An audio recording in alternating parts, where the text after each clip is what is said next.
Do. How long do you wait before you I say, just go with it, a we're sec. live? Not very minute. long. Not even a Not, minute. yeah, it's like Yeah. just like that. Before you know it, it's gone. Yeah. Right. All We're like right. we're like here now. Yeah, we're here. We are here. We are live. We are We have in an it. amazing group of ladies. I'm so lucky. I'm so glad you guys are all just here and willing to talk, and we can get going on this shit again.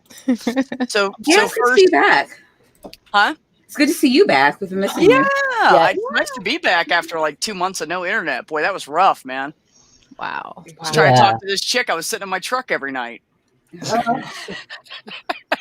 True story. That's the worst. Yeah, then I found out she was crazy. But anyway. Oh. Well, hey, yeah. you found out. You found out. But no, that just like reminds me of sneaking away in high school to talk to a boy, you know, or a girl, depending on the week. And yeah, every time I came back in, I got looks from my cats like, "Where you been?" I didn't know it's what that. mental, so you know. Why weren't you here petting me? Okay, so everybody introduce themselves. Miss Cynthia, you go first because on my screen you're next to me. Oh no. Oh, I can't hear you. You're muted, Cynthia. Why did I just mouth? muted She's her? muted like she couldn't hear me. Because we're Okay, saying. I thought You're seeing trying makes to, like, Jenna feel a little bit empathize. better. I'm just saying. Yeah. I still can't hear her. Nope. Oh no. I thought seeing makes Jenna feel. Doing a Sorry. good time. Nope. Unplug it and plug it back in again. Okay, so Miss Maya. Well, she's playing with that. I know, right? No, like we just saw. She was just talking to us. Say it. Okay, what? Okay. There you go. There you go. Great. Cool. All right, we'll try this again. Hi everybody, I'm Cynthia. Okay. I feel like we should all be like, hi, Cynthia. There you go. Hi, Cynthia. I'm trying to be more girly for this stream. Hold on. Hi, Cynthia. Oh, that felt weird. You just be you, B. Hi. Hi.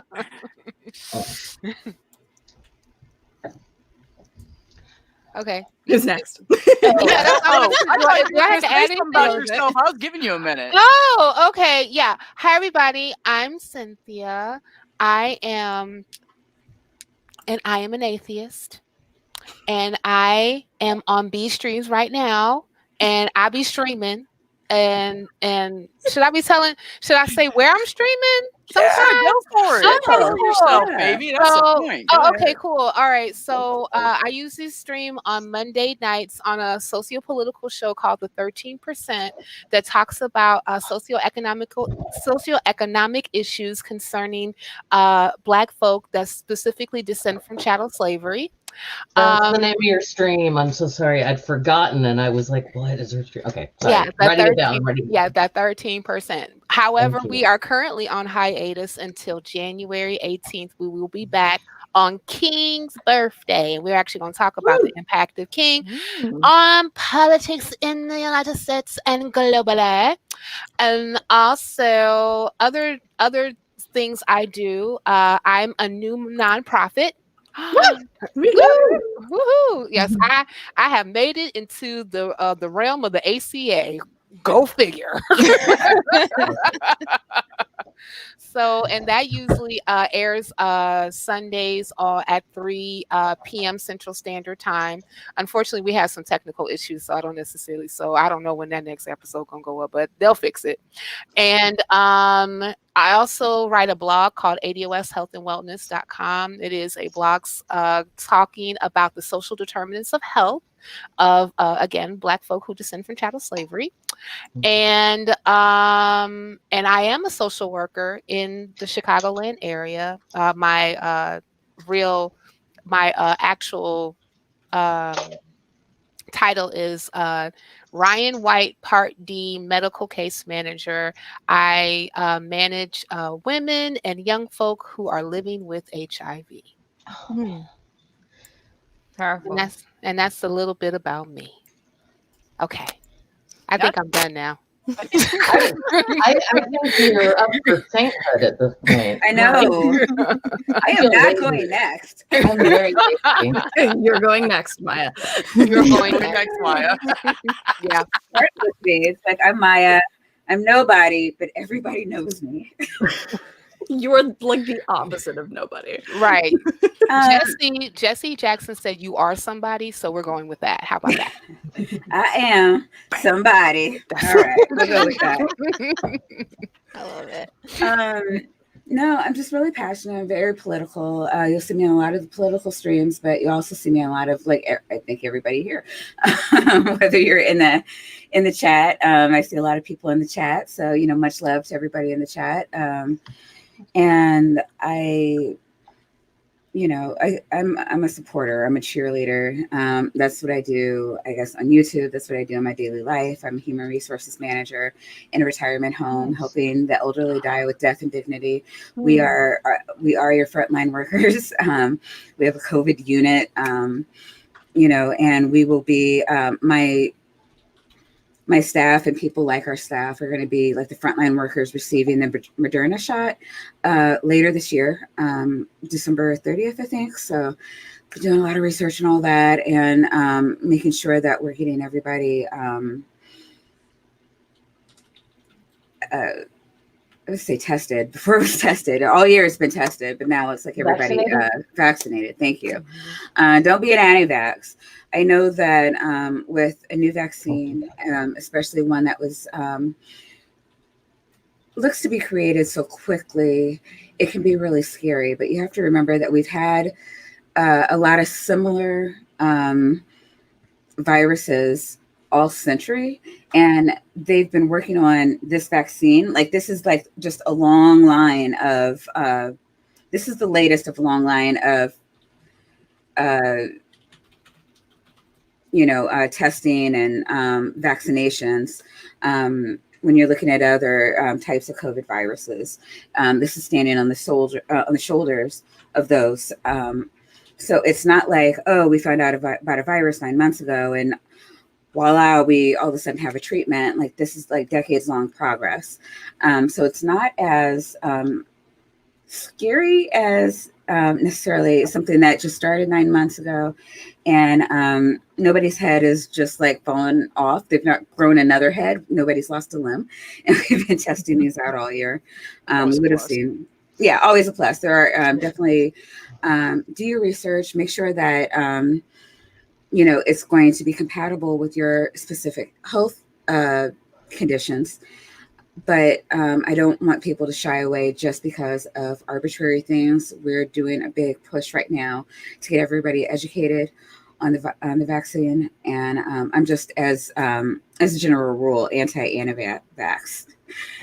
But there's a lot of people like with the flu shot. If you're not feeling well, you shouldn't get the flu shot. If you have egg allergies, you shouldn't get the flu shot. If you've had negative reactions to the flu shot in the past, you shouldn't get the flu shot. So I'm not just pro vaccine for no reason either. Like there's reasons that you do and don't do a number of things, and I'm not telling anyone that you shouldn't get the coronavirus vaccine. I'm saying please do your research, talk to your doctor. Your physicians are going to know if this is right for you specifically. Have those conversations. They want to hear from you, and please make sure that you're making informed decisions about what you're going to do with this, regardless of how you feel about experimental vaccinations. And so I don't have a YouTube platform, but this is something that's near and dear to my heart because, I care very much about the people in my community, and that we're able to get our economy back and growing and hopefully reformed because it wasn't working for us before. And right now we're dying, literally, and not just because of this virus. So it's going to be a community effort, and please know your part and know what that, what you look like in the road to recovery for our economy. So I'm going to stop my diatribe there. No, that was awesome. Thank you. Thank you, Maya. That was great. And just so everybody knows, everybody has a link down below to contact people if you guys want to talk to Maya about that further, since she is so knowledgeable about that right now.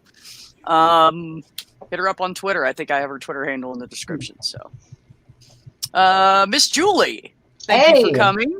You are so welcome. Thank you for having me. What Maya just said, I did not know some of the things about the vaccine, and it makes total sense because we've had these bird flus, right, happening, and for a while now. Thank you for explaining that. I did not know that. I was going to take it anyway, but I didn't know. So it's nice to know that. So hi, I'm Julie. I have a YouTube channel called Wine and Reason. Every Tuesday, got extra stuff for patrons. I've been laid off since July due to coronavirus, so I feel some pain with that. That's starting to get a bit tense. But so far we're all right. And I am currently living in the state and county that has the highest COVID-19 per capita transmission and death rates in the world. Yeah. And y'all know I'm in Memphis. I say it all the time. I constantly dox myself. So don't come here. Don't come here right now. I love my town. I love my city. Don't come to Memphis right now. Stay away. So Julie, when election hit, what color was Memphis? Memphis was blue. Memphis is almost always blue. Really? We got because we have a strong African American community here, and they are awesome, and they are politically aware, and they keep us. And then the rest of us are like, the other folks tend to be liberal too. So I mean, it's just the people in the cities. Now you go out into the suburbs, that's a whole different story. I wear a tank top out to go see my parents in the burbs, and I'm getting looks for my tattoos, and not tattoos. A woman with tattoos. How dare you? Yeah, it's weird, but clutch imaginary pearls. Clutching imaginary pearls all over the place. I never. Where's my fainting couch, right? Yeah, it gets real southern real fast the farther out you go from the city. So, and my accent will too. But in the city and my county, my county tends to be blue in a very deep red state. Of course, I think the state of Tennessee was called like before 9:00 for Trump on election night. I mean, it's, we knew that would happen, but we voted against him anyway. But okay. So the other thing I was going to say is we are actually going back on lockdown as of midnight tomorrow. Yeah, midnight Monday or midnight the 21st. We're going back on lockdown. So I just picked up an irresponsible amount, especially for someone who's currently unemployed, of alcohol from the curbside service at my liquor store. And an irresponsible amount. No. That's called self-care. I'm just saying. Coping right here. Coping. Just like limiting Twitter. Self-care. Self-care. Right. Sometimes you got to take a break. Yeah. From all that. 100%. Yeah. So anyway, that's it. That's more than enough. Thank you, Julie. Thank you, Julie. Miss Jenna, who is new to any of my streams, and I'm so excited that I got to meet her. I'm And excited she's to great. be here. Thank you, B. I appreciate this and appreciate meeting. I'm familiar with Susan. I'm familiar with Cynthia. Maya, this is my first time introducing myself to you. So hello, and Julie, you as well. So hello. I'm excited to be here. Thank you, ladies. I appreciate this being here. I'm excited. I'm Jenna. I'm fairly new coming out. Well, I mean, it's been a little over a year, so I can't really be new of being, coming out as an atheist. I'm a moderator on the ACD fan server of the ACA proper. I run a show every Thursday evening with my best friend Justin, who's, typing all the facts in the chat channel right now. Nice. So Thank you, Justin. yeah. Oh yeah, he Justin is bringing the facts. He has all Shout the out, shout out to Justin. Shout out to Justin. Justin. So yeah, that's my best friend there. We run a show every Thursday evening called If We Are Sober. So we pretty much discuss politics, we discuss religion, we discuss, we recently had a discussion about affirmative action and vaccines, and we pretty much discuss anything under the sun that our other two frequent flyer co-hosts happen to want to fight about. So really it's just a free-for-all, not really a hard-hitting discussion or topic any other day, but we have fun. I also, with Cynthia, am on nonprofits. We need to do a show together. We haven't done a show together. That's the only thing we haven't done. But yes, that needs to happen. We'll just talk. We'll talk to the powers that are nonprofit be. Yes, yes. Other than that, I know B. This is how we got introduced doing my deconversion story with Neil, 604 Atheist. So a lot of people, outside of the internet, do not know that I'm an atheist, so I am closeted. So that's why I hide in my little space of pillows on the floor. I thought you were just an awesome nester. I was like, that's comfy. That too, I mean, I could be. You're comfy. It's pretty comfy. If you sit down here too long, it hurts, but it's okay. Other than that, I just condone community. I just condone reaching out. I am a nurse, by the way. So bless your heart. Yeah, thank you. No, it's appreciated. I'm not, I don't work in the hospital, but I've had my share of being rotated into doing COVID drive-through testing at my hospitals in my region. I did that for a few weeks when, the help was needed. Those days were rough, very rough. It's a truly a thankless job when, you got to shove a stick down someone's nose and throat and they want to curse you out. But, I did not do that when I was tested, just so you know. The doctor actually started to apologize to me because my sinuses were so messed up. It was taking a while and my eyes were watering. And he said, I am so sorry. And I was like, you do what you need to do, sir. It's fine. Yeah.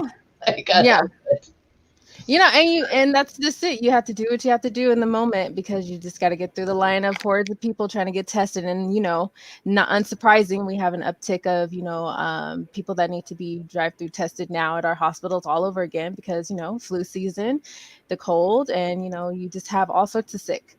So, I don't know when exactly we're getting our vaccines. I know sometime later this month or early next month, I know we're getting the Pfizer through my organization. But yes, just like Maya, just like all of us pretty much in this panel advocating for just getting that vaccine.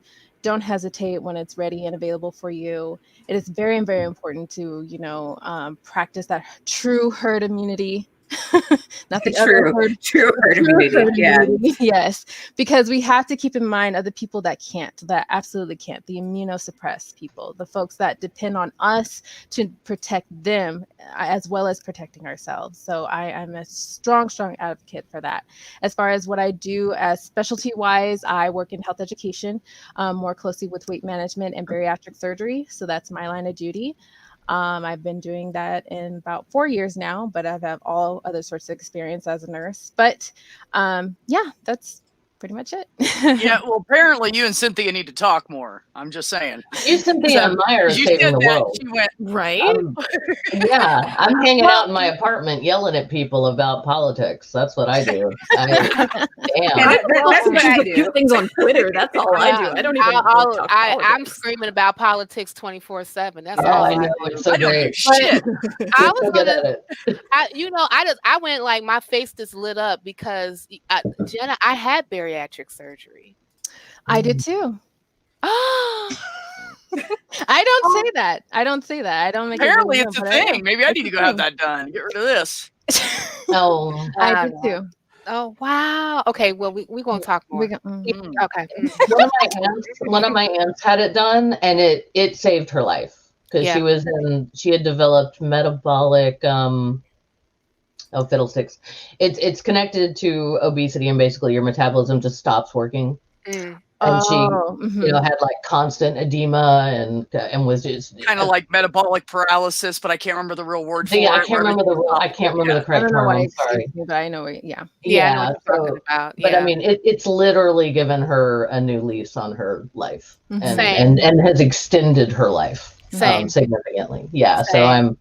I'm like, hey, if you need it and you can get it, get it. you Yeah. know. It does help a lot of people, and I can't complain because I'm disgustingly healthy for how old I am. So, Miss Susan, last but not least, from Oh, Divine God. Disbelief.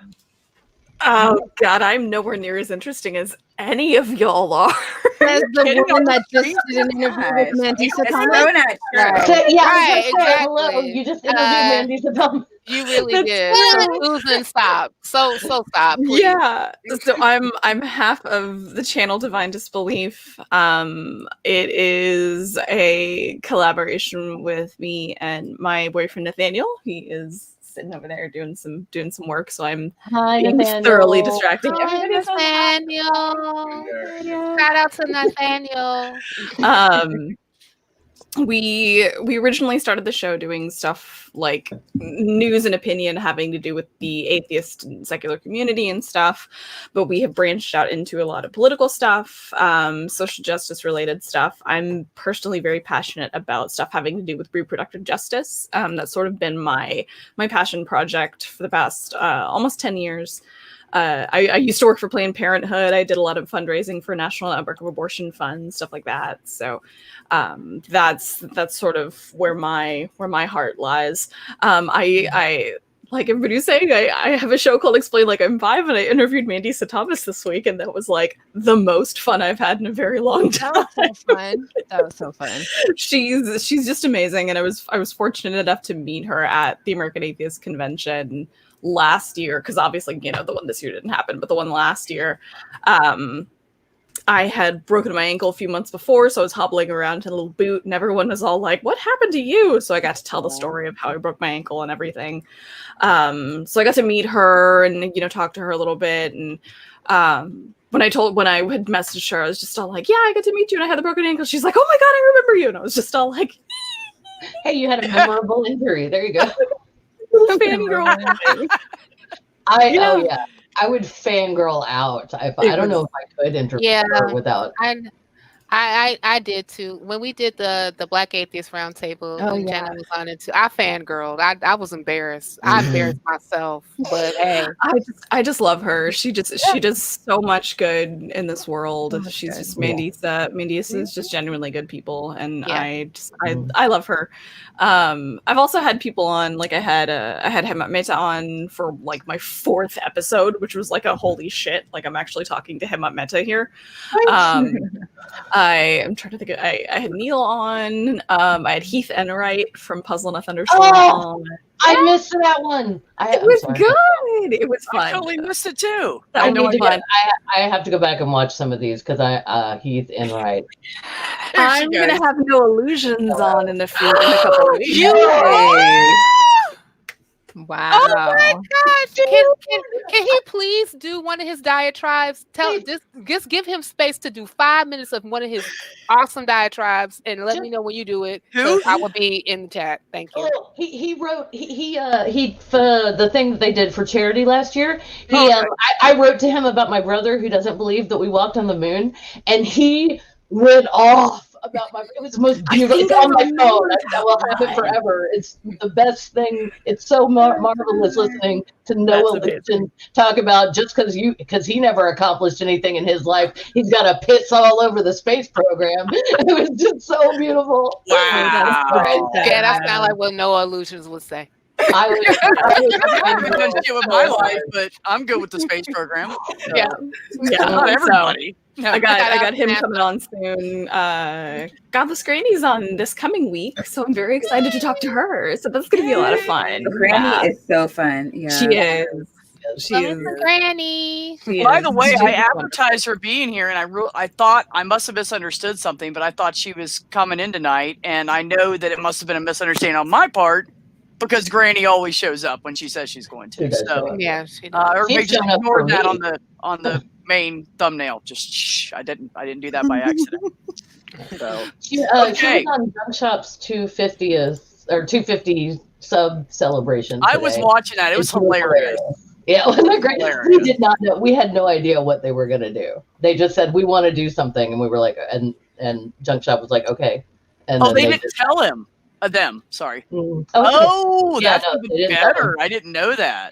It was great. Yeah, I almost spit champagne onto my floor when Paul came out. It dressed as a vicar. You had to be there. It was like I started to laugh. I just got to look at Cynthia like, you almost did what? That's disgusting. And yes, it could have been. Paul had that I mustache started to thing laugh on, so like the hard. Catholic priests wear, and he took it and he was like, "Excuse me, 1 second," and blew his nose in it twice during his little thing. It was hilarious. It was great. Funny. The theme was blasphemy. So since we already hit on COVID, I want all of you to give your, well, we already know Maya's opinion, but you're welcome to say more about COVID and the vaccine and everything. I just want I to don't know, know. like maybe Justin would like to say more. He's over here spitting facts. I'm loving Justin. I Right. tell you, like, he's my go-to for anything political, anything like material. And I'm like, I'm the healthcare worker here. How come you know more shit than I do? This is embarrassing. Healthcare workers work so much, you don't have time to really research it, We but this don't. guy's got time. That's what's going Oh, on. yeah. Right. That's He's Well, my what go-to for all of it. I do want to give a shout out to Jenna and to a certain niece of mine who is a nurse who is working double and triple shifts right now Oh, wow. because so many of the nurses are out with COVID that they've had to shut down an entire ward of the hospital she works in. And this is a major metropolitan hospital. Oh, And, no. and it's rough. And I just got this. She's so sweet. She doesn't have to do this, but just periodically she'll check in with me, which is so nice. And I just got this giant block of text message from her the other night and it was just, this is everything I'm going through and I'm losing my mind, kind of stuff. And so I just, it's hard. They're all working so hard and they're doing it to help other people. She's an ER nurse and it's just she's amazing. And and she's like 24 and just saving the world one patient at a time. I mean, it's amazing. And that's all you can do. Yeah. One thing at a time, folks. Yeah. Don't kill yourself. One thing at a to time. Jenna and all the nurses, and also don't do this during a global pandemic that attacks the lungs. This is stupid. Don't do this. All right, I'm done. No, don't do it. Yeah, I know. Very bad for you. You'll be dead by 49. I don't know. I'll really. I'm a make health it ed sound- nurse, so I should be like, no. Right. Right. Put that Right. in. I know. Right. But like our clinic, we practice harm reduction. So I'm like, well, if you're going to do it, can you please do it as much in a safe manner as possible? That is Yeah. true. Even though I Yeah. would prefer you do it. I would Yeah. prefer you do it. I will say we only smoke in the study. We don't smoke anywhere else in the apartment. And that's just mainly because we're both Southern people and can't stand the cold. And it's like, I don't know, 50 degrees and that's too cold right now. So, no, I'm kidding. It's in the 40s, but still it's too cold. Still cool. Yeah. See, my smoking cuts It's back. I going was just outside. talking about that with somebody. Every winter, because it's too cold to be outside. Yeah, And that's if true. it's too That's cold to what have my I do. windows open and my door, I smoke a lot less because I'm like, oh, hell no. I'm not going. I'll vape. Anything else, any other form of nicotine. I'm not going out there in that shit. Not when it's like 15 degrees at night. Nope. Oh, gosh. No. I gotta say, we didn't smoke nearly as much when we were in Scotland last year in November. Because it was like 2 to 4 degrees Celsius the entire time we were there, so way too cold. You can't smoke indoors anywhere, which is fine. And also, they have the scary cigarette packs. We brought them home. With like Yeah, lungs on them and stuff. Diseased lung, and they had one with a little boy standing in front of 2 graves. Oh God. With the who will raise you Man. now. That one was a little manipulative and kind of made me You're laugh. not But, pulling any punches. No. but I gotta- Really rough. but I Right. gotta say, the one with the diseased lung on it, I handed that one to Junk Shop because I didn't want to smoke out of it. And I was like, this psychologically works on some bizarre level, even though I know I'm still smoking the same thing. It's in your face. It's in your face, exactly. Yeah. Like, this is what I'm doing to my body and have been for way too long. So, okay, finished. Sorry, I'm finished with No. my smoking diatribe. Julie No. Rant. Julie Rant. No, I love it. No, and as I don't work in the ER, I don't work in the hospital setting at all, but I have coworker nurses that I've worked with before that are in those departments, and I tell you, they pull those type of shifts. And it's even one of them I knew personally had contracted it themselves, and it's devastating. And you just don't know how it's going to affect your body. Luckily, she's recovering fine, but you just don't know how it's gonna get to you. And to see people so adamantly against it, fighting against it, not wearing a mask. Justin, the facts, always. I love you. Yeah, thank you, Justin. And Oh my gosh, I've been watching the news all weekend, waiting for that news. Speaking of that relief bill, I will say it's getting close to home for me.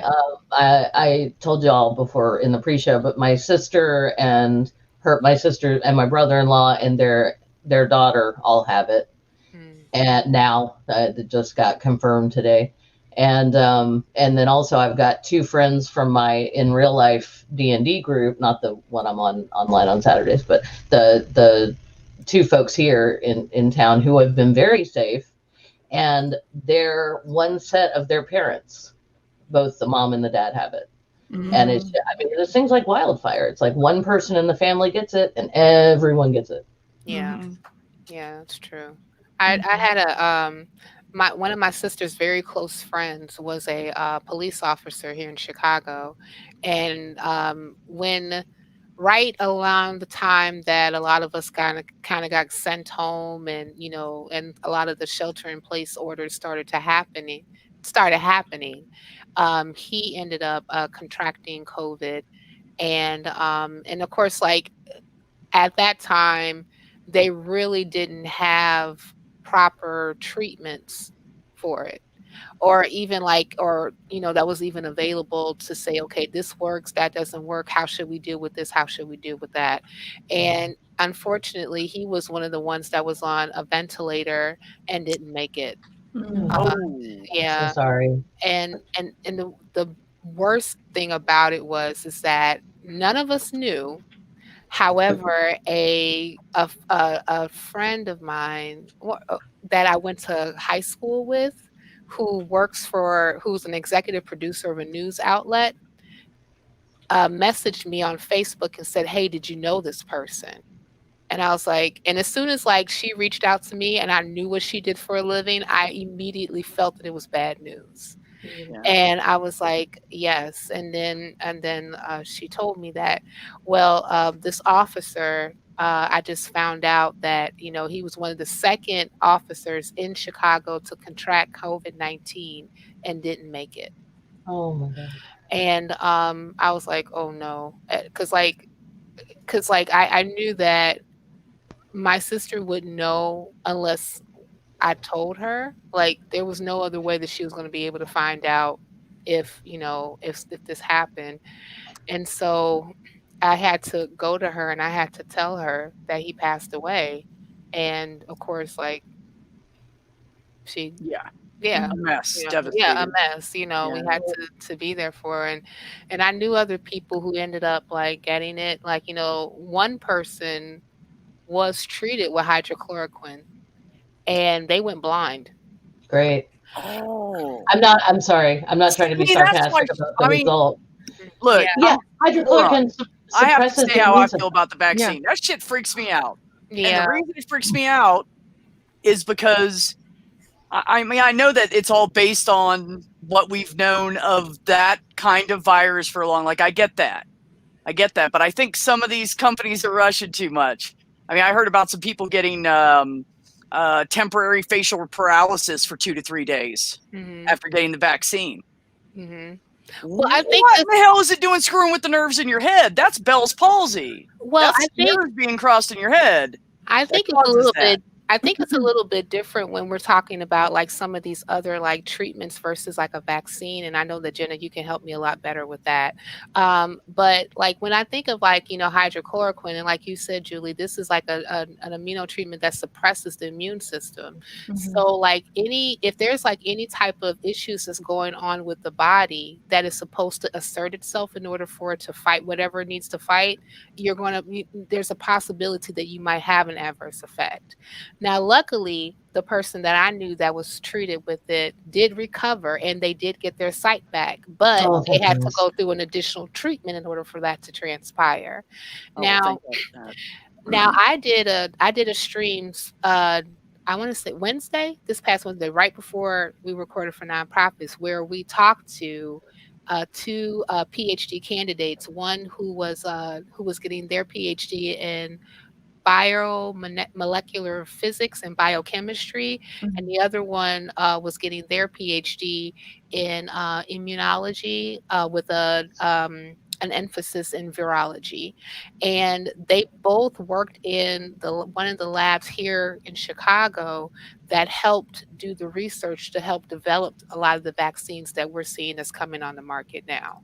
And they they talked about specifically how these particular vaccines, how the technology was used in order for it was to develop. The development of it was not something, as far as like, the technology, the messenger RNA technology has been something that has been utilized for decades in order for them to actually study viruses. So it's not something that's like really brand spanking new. And the thing about that, I was reading that any person that actually had like oftentimes like an adverse reaction either recovered fairly quickly, or they may have had a history of having reactions to viruses in the past. So from some of the doctors that I talked to with at the clinic that I work at, said that like oftentimes like if you happen to be a person that has an allergic reaction to vaccines, you may not be able to be one of the ones that actually takes it. We probably just gonna have to deal with herd immunity with you. Exactly. But so like I know like my mom, she has she was getting a treatment where she had an allergic reaction. So more than likely, she may not necessarily be able to take the vaccine. But, for a person that tolerates vaccines pretty well, like myself, I don't have a problem taking it. I just made Point. sure that I took my time to really, I read a lot of the fact sheets that was out, especially with Pfizer. And I know that Moderna put out that information as well. Even like, and I know that Jenna and Maya, you can really attest to this, that we also in our communities have like a very large distrust of the medical system, period. And we have a large distrust, and you have a lot of people who are not, they're like, I'm not taking that vaccine. I don't care what you tell me, And with reason. I mean, it's Right. not conspiracy like the Muskegee experiments. Were not a conspiracy. I mean, that happened. Yeah, that was a conspiracy. I mean, and Black people, African Americans, traditionally tend to be heavily, what do you call it? Apprehensive, but also, what do you call it? Like not religious, but the. I know the term that you're talking about, and it escapes me right now. And I know, and I'm like, I say this all the time. Superstitious, God.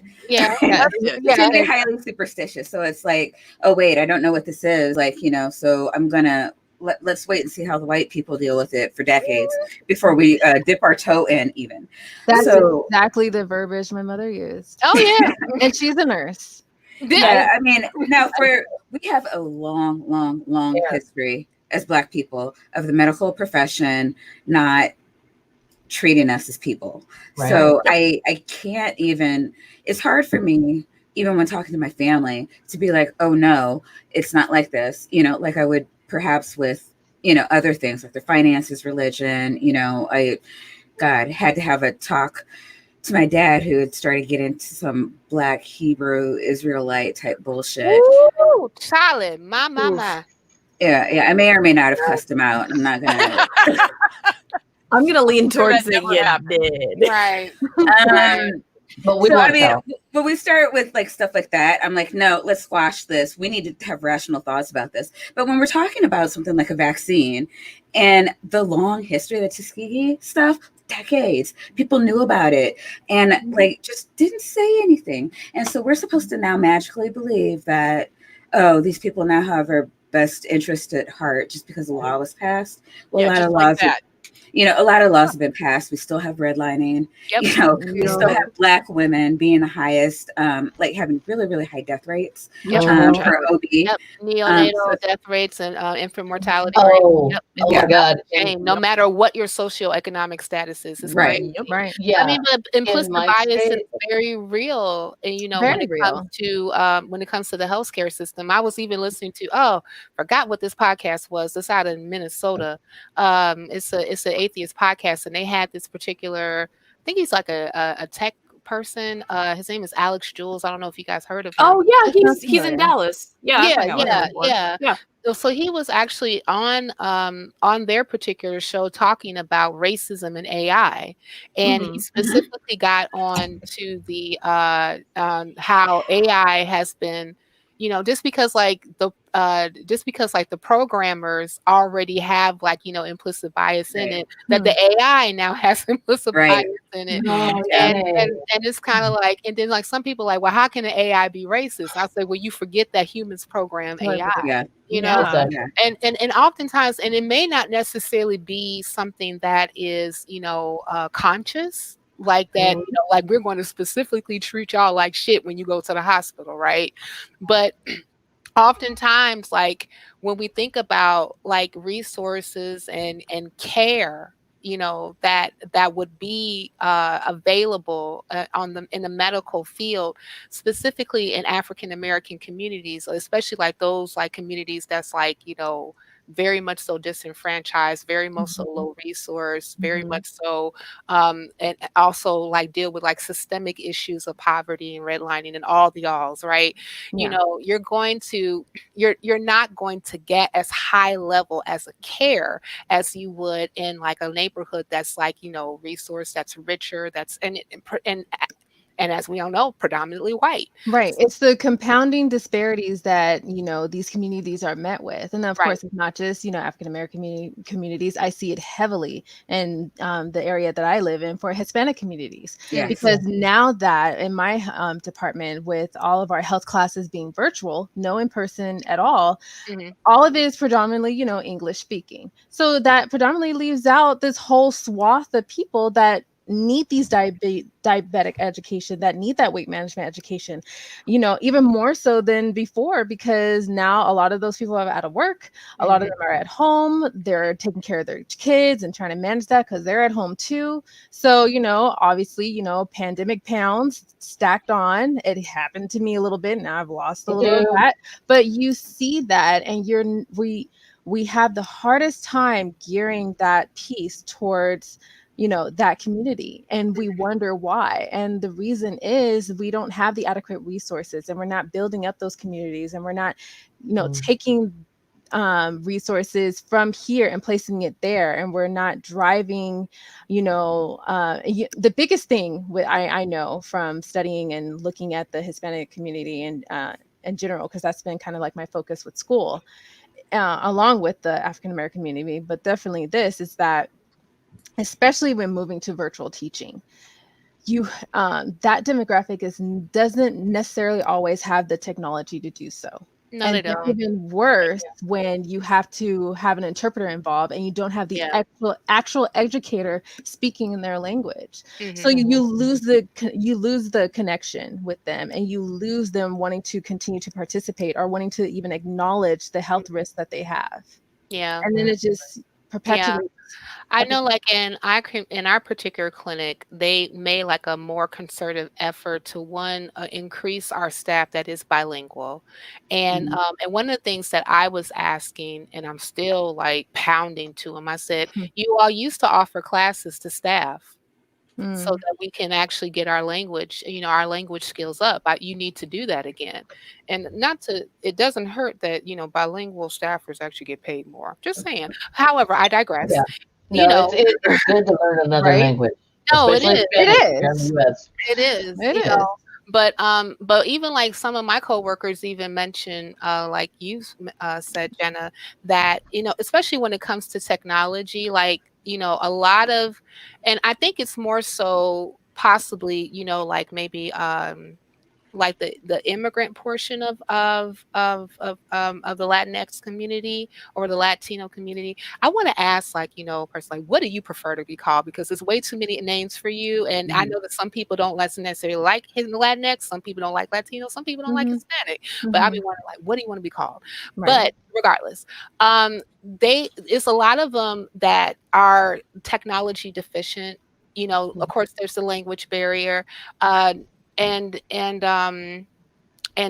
lot of them, because like you said, with the language, that when it even comes to like understanding like health benefits, you know, they have a tendency to oftentimes disengage because, you know, they're not, because oftentimes like the literature and even like, you know, what they need to know is just not something that's accessible to them.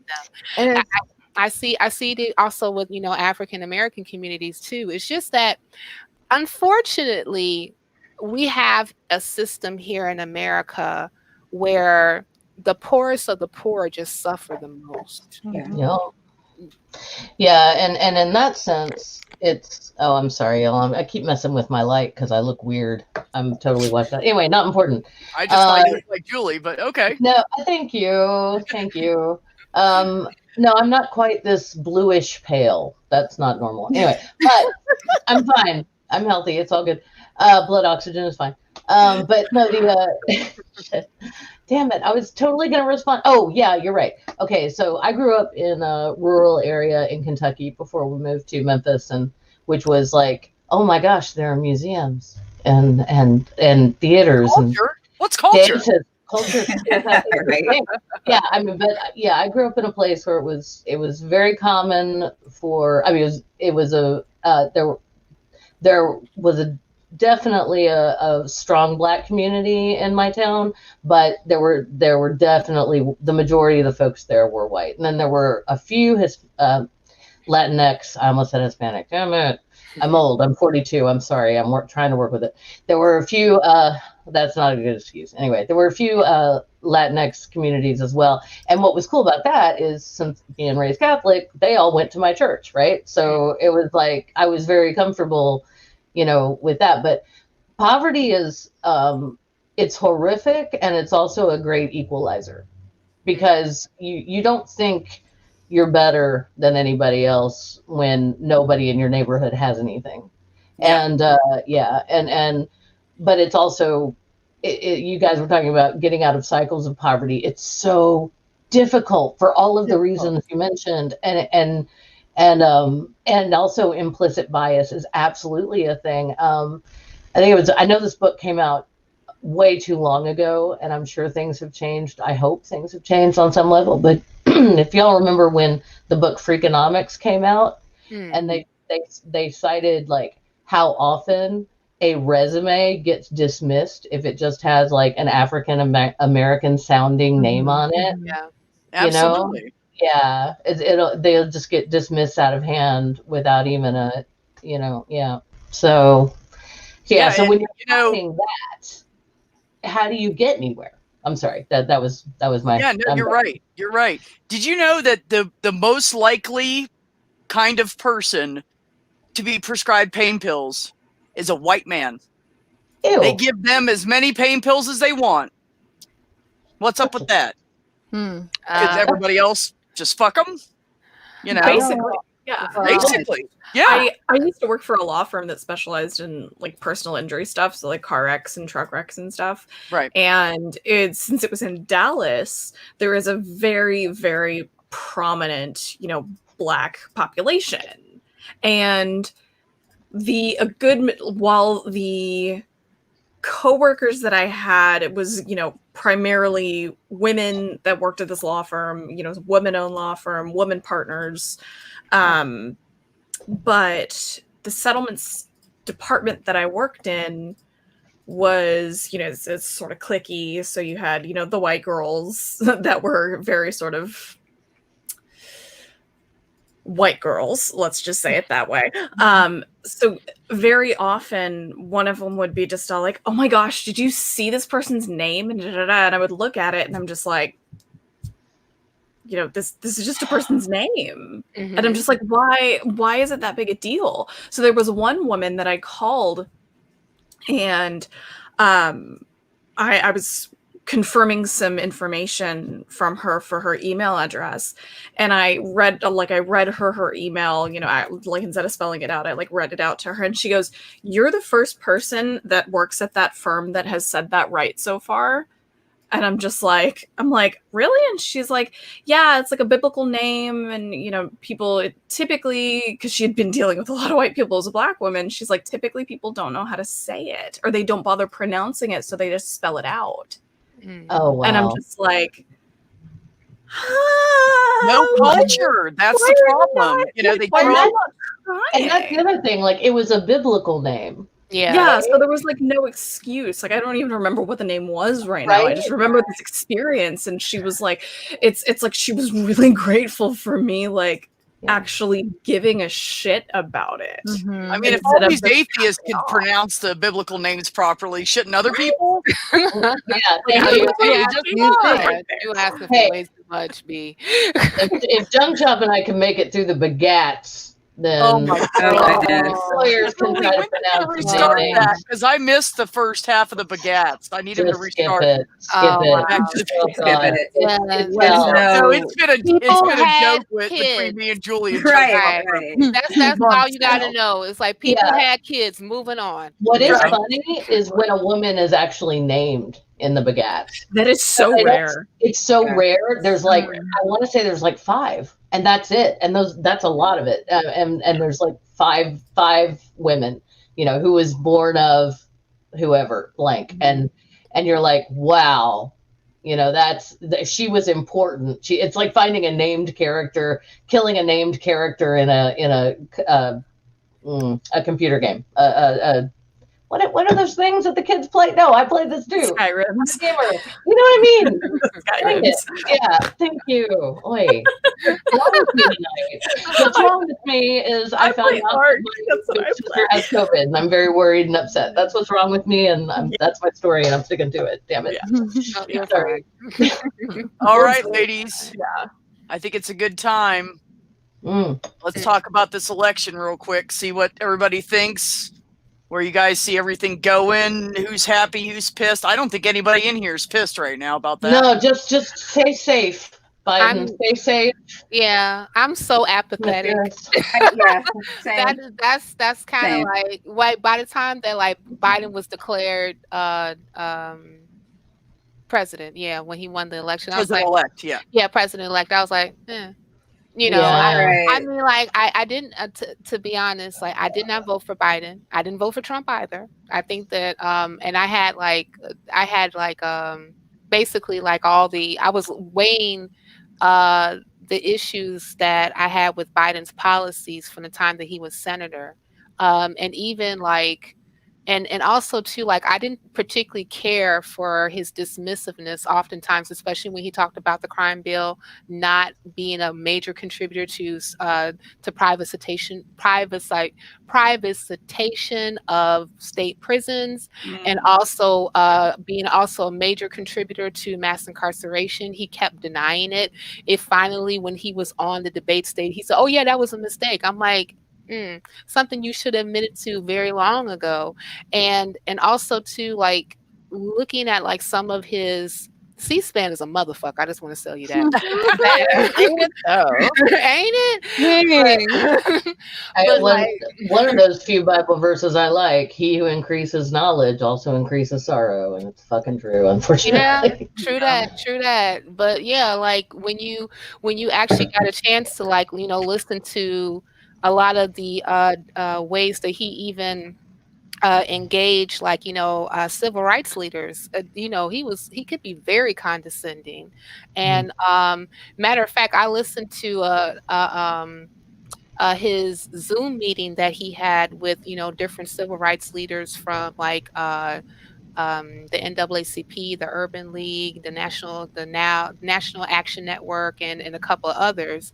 And after they like brought to him like some of the things that he even could do by executive order, it's kind of like he did this. He kind of said, well, I agree that we should do these things. However, I don't want to be like the son of the gun that came out before, who just like basically wrote like executive orders just like he would if he went on the toilet and just crapped, right? And I felt that like a lot of the things that they were asking for him to do was very, they weren't something that was overreaching. Yeah, they were very reasonable. I mean, like, shoot, like ain't nobody came to him and said, can you please go ahead and do an executive order for reparations? You didn't do that, I wouldn't mind, but still, I wouldn't mind. I'm gonna tell you, honestly, one of the main reasons I voted for Biden was his VP, because by God, we need some fucking woman in there to straighten these dumbass men out. My God. And also, to be honest, I had issues with Kamala. I mean, I do too, but she had a very problematic past as AG of California, and also she didn't perform very well, when she actually ran for president. And I think that one of the things that kind of really jacked her up, especially with a portion of African Americans, is that when she did an interview with the Griot. And this was the sound bite heard all around Twitter when she was asked specifically about policies specific to African Americans, namely reparations. And then she talked about her LIFT Act. And then when the journalist pivoted back to the question, she said, well, that's going to help everybody. So that will help Black people. And I said, yes, it would. But then she followed up and said, well, I'm not about to sit up here and say that I'm going to do something just for Black people. No. And then everyone's like, oh, so that bit her in the butt. Now, one of the things that I believe that the Biden-Harris administration will do way better than Trump's administration is handle this pandemic. I am more of the leaning like they'll get that together. Agreed. They actually have admitted that they think science is real. So that helped. That helped a lot. I said, oh yeah, science. Ooh, really? That works for real? Oh, wow. I know, Yeah. right? So Really sad when the bar is so low that I know. it's really, we're just like, oh my God. And you know what? To be honest, I really feel that if Trump wasn't so bad, as far as like how he handled the pandemic, and if people were really more so like, okay, let's judge people on their records. I don't know if Biden would have got the nomination.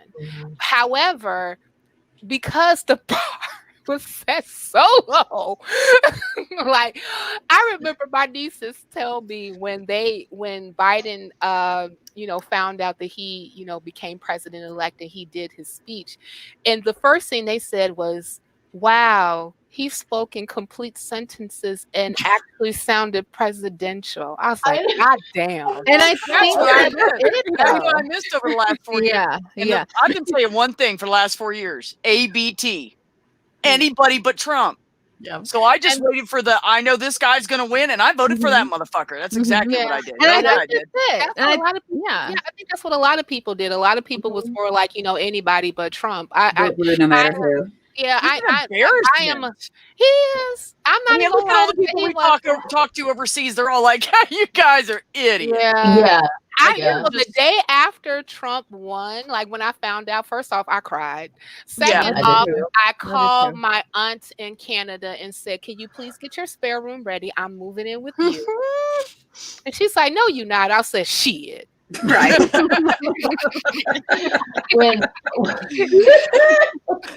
was good. But that's it though. That's really, that hits the nail on the head. We pretty much went for the safest and the most normal that we had since before Trump. That was it. And it was the most recognizable. It was the most familiar. We weren't just yet ready for a woman just yet. I mean, but so we had But why are vaginas so scary? I mean, isn't that me, or does anybody remember Buttigieg and Bernie like in the number one slot before before Oh, I Barack remember. Obama called everybody and told them to drop out on That Bloody part, Monday. Maya, that part, and that was to me. I felt that I was feel like like, nobody remembers that except me. yeah, no, I remember. No, That you was didn't make that up. yeah, no, you didn't make that up at all, and that was not a conspiracy, people. That's not a conspiracy theory, Shit's people. real. And I think that was another reason why I'm like, no, I can't. And I mean, like, and I Biden guess was like, polling at 2%. I'm just not to cut you off, but I'm just saying. no, it was two things, Maya. You're right. It was that call from Obama, and also it was Clyburn. Yeah. Clyburn, Congressman Clyburn rallied his people in South Carolina. Because remember, that's, Yeah. Carolina revitalized Biden's Exactly. campaign. That very day he was falling out. He was near falling out of it. Yep. Until Clyburn said something. But I mean, and it's But not that's how the parties work, though. That's just what Yes. they do. Yeah. They get together all the big guys with the money and the brains, whatever they So it want to just call makes it. you think, like, And they who say, is- Well, I "Oh, think we're it was going to all do part- this, dude," and then the whole party has to go along with it. It's just the way it is. No, yeah, no, I'm not saying that you're wrong, B, at all. Yeah, 100% you're right. But like, I don't know, when you say like South Carolina, I kind of see it as all part of the same thing. I think that they had to there was absolutely no reason for them to make Biden the front runner up until like we had to do something at some point. And so you had the South Carolina win minimally. I mean, like I think he eked out Buttigieg by a couple of points. Yeah. And then it's like, all right, well, this gives us a reason. But he had like none of the other states, like he barely placed in any other state. Like ordinarily, that wouldn't have been a reason for everybody else to drop out, especially when you have like Buttigieg and Klobuchar. I think was the second of the establishment people, right? You know, for them to both drop out when they were pulling so much higher ahead of him, like, yeah, there's no way that was conspiracy. And I think now it's just like, oh, well, he was a safe choice. People really wanted to go with name recognition, or they have nostalgia for Obama. And I'm like, no, they decided the DNC got together with MSM, like the CNN, MSNBC. The people got their talking points, and we were told that this is what we're going to believe. That's right. And that's how we got Biden. Yep. I don't believe that the people did not go with the safe choice. People went with the gay guy that was scary in and of his own right. And cool. I mean, really good. Like I'm sorry. No, you're fine. And the people went with the populist candidate. Buttigieg and Bernie were neck and neck, almost every state. So I mean, it's just I don't know. The people, like, we're by design not told how to rationalize a thought. There are so many people who think that the news is the news and not just talking heads giving their opinions on the news. And that's why we find ourselves in this, right? We perpetually still vote for the cis white gender white man every chance we get. I mean, maybe we just got lucky with the bomb. I think that's why they picked Biden, because they knew that it was going to be risky with anybody else with Trump. It was just going to be. They had to go with the Jew in, or that asshole would be here for another 4 years. You know what? But I'm wondering, B, if it probably would have been. It probably would have been like more less prevalent if a woman, was the front runner that became the nominated person, because like I think of Hillary, she was polling ahead of Trump in 2016, won the popular vote, but she still lost the electoral college. And I even heard other people, because I voted for Hillary, but I heard other people specifically say that they didn't vote for Hillary, even though that they happened to be more progressively leaning in their sensibilities, because they were not ready to be ruled by a woman, Yep. What does that even? You know what? What does that mean? Said that about Obama. But that's because people in my family. I said, I just don't know if we're ready for a black president, and I'm like, you're insane. What does that even mean?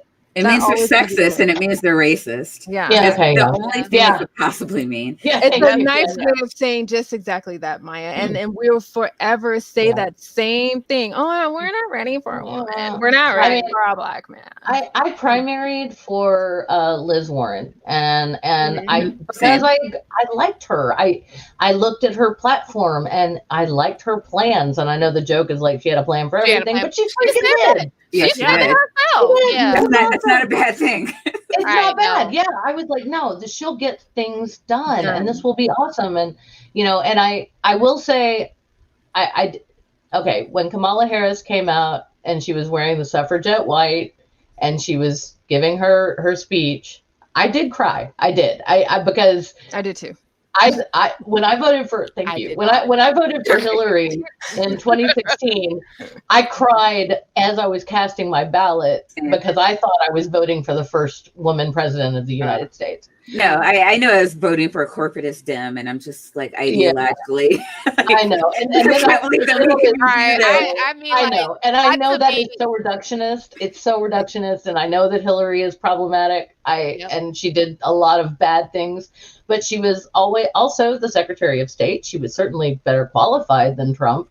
But then we get to Kamala. We get to this election, right? We get to Kamala Harris giving that beautiful speech, and it was beautiful. And I'm just crying like a wee girl on the couch, just watching the speech. And I am so, and I agree. I don't agree with a lot of the things she did when she was a prosecutor and when she was, when that stuff, that's bad. And I understand that. But, so I feel kind of bad that I don't know. It's a weird moment. It's a weird moment. 'Cause it's like, Right. The bottom line is it's a step closer.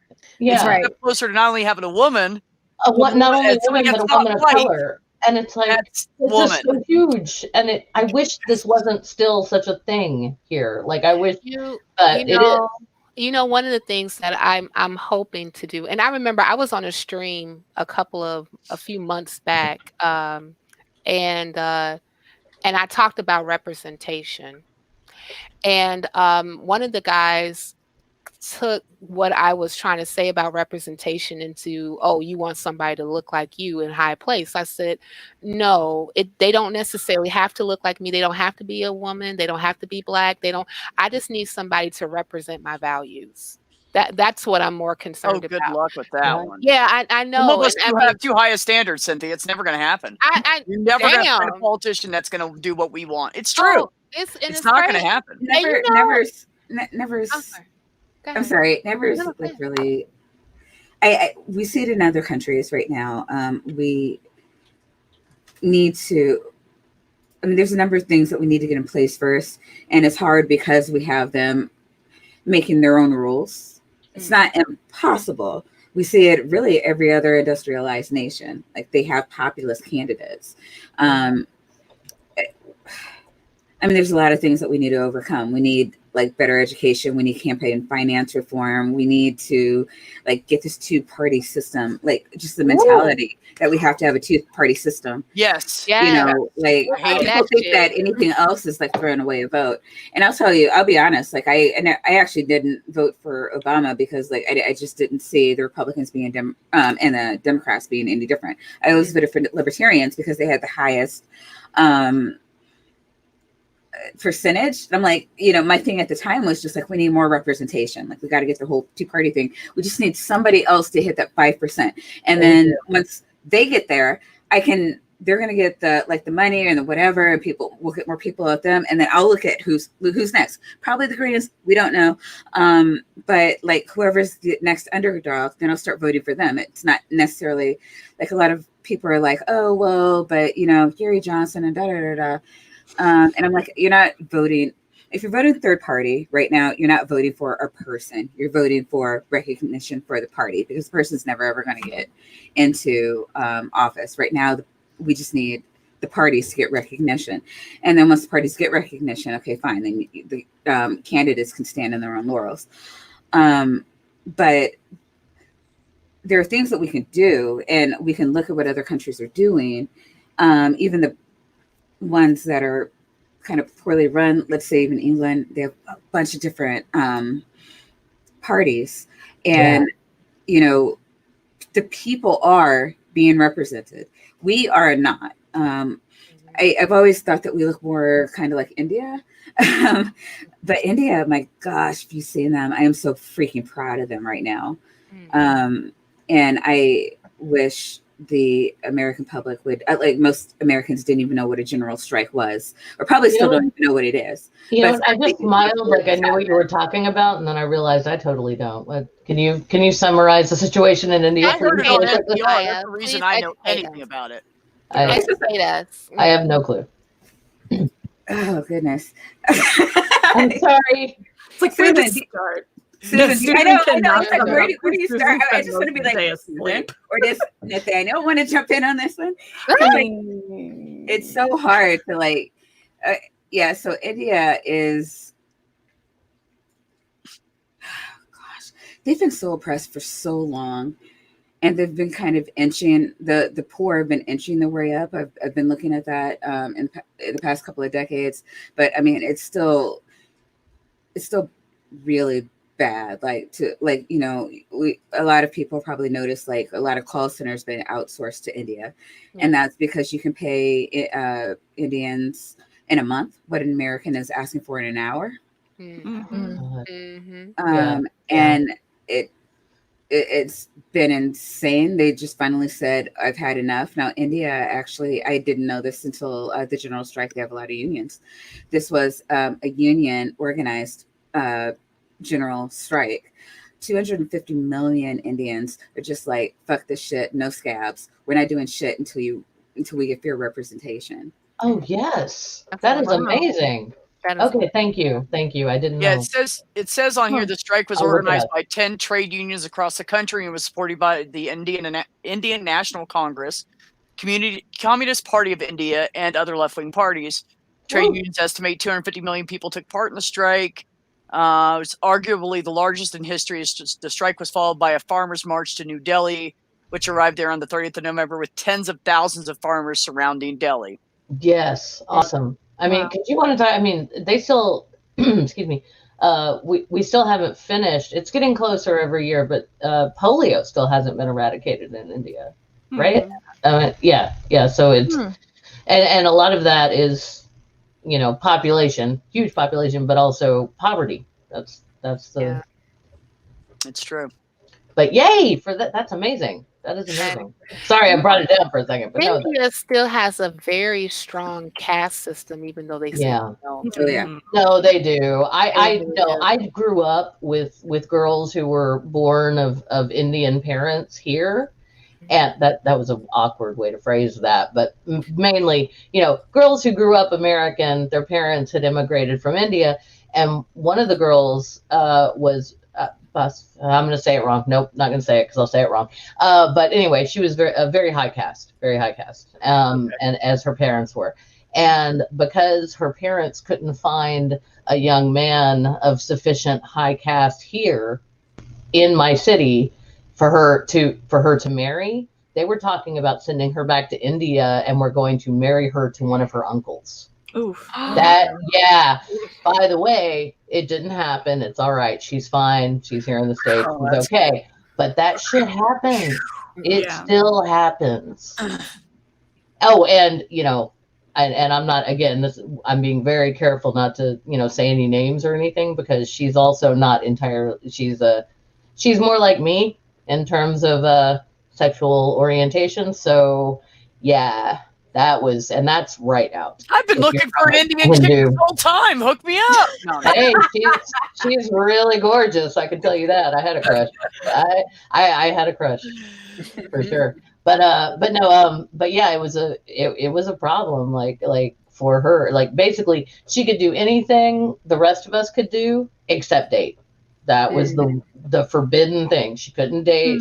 Anything like that she did, she had to do on the sly. Yeah, sure is basically. Yeah. Yes, so, yeah, it is antiquated. Cynthia, it's from back when most people didn't know how to read and write. Right. That's not the case anymore. Right. One of the reasons that shit needs to go. Right. It should be popular vote. It should be what the people want. That's They serve us. Right. We're the bosses. And Yeah, especially forget like all of the candidates are elected that way. We elect our Congress people Every by single popular one. votes, even like, and especially even like on a state and municipal level, they're all elected by popular vote. It's only the Yeah, presidency that utilizes the Electoral College. We don't need it anymore. we It was don't. mostly for one, the Southern Compromise when it came to the institution of slavery Mhm. to have the Electoral College in order Yep. for representation with the 3/5 clause. And then also it was because they didn't feel that at that particular time, the forefathers, that the public was intellectually stable enough in order for them to be able to elect a president properly. And certainly not us hysterical females. I mean, Oh gosh, no, no. no, You yeah, have way too many hormones, females. You cannot pass your ballot for anybody. Yeah. Except for what are you serving with your tea this afternoon? Period Perps had fraud mentioned, interfere with fertility, so you Oh, don't yeah. want that. Perps had my mentioned ranked choice voting earlier, and that's something that Nathaniel's been a big proponent for a while. Like he's Yeah. Yeah. But it's a system that just makes so much more sense. And like when he did the first he did a basic, like before I even had the show, he didn't explain like M5 of ranked choice voting. And like it is on the, like it's literally on the wall. He wrote it on a piece of paper and stuck it up on the wall. Nice. But it just makes so much more sense. So much more. Yeah, I've been meaning to look into ranked choice voting more. I just like kind of broadly have the concept of like people, like you have the candidates and people like rank order them, and you keep going up and up until you get like somebody hits 50% first. And then supposedly it's supposed to make the candidates less vitriolic because they're all, you don't have the Republicans only like preaching at their base. You're trying to get like the broadest perspective possible so that, they're talking to all the people, not just, whatever. And you don't have people suppressing certain groups because any group really could help them get their numbers, because ostensibly nobody would ever get number one on the first go round. You'd have to go to the number two. And so what you're trying to do is reach out to as many people as possible. It's like, if everybody votes me as their number two, then, I'm certainly in. But, and it would help the election cycle be less vitriolic. But for me, I'm always like, okay, show me, like, where has this worked somewhere else? And like, that's kind of the more research I'd like, because like there's a lot of things that would work ideologically, right?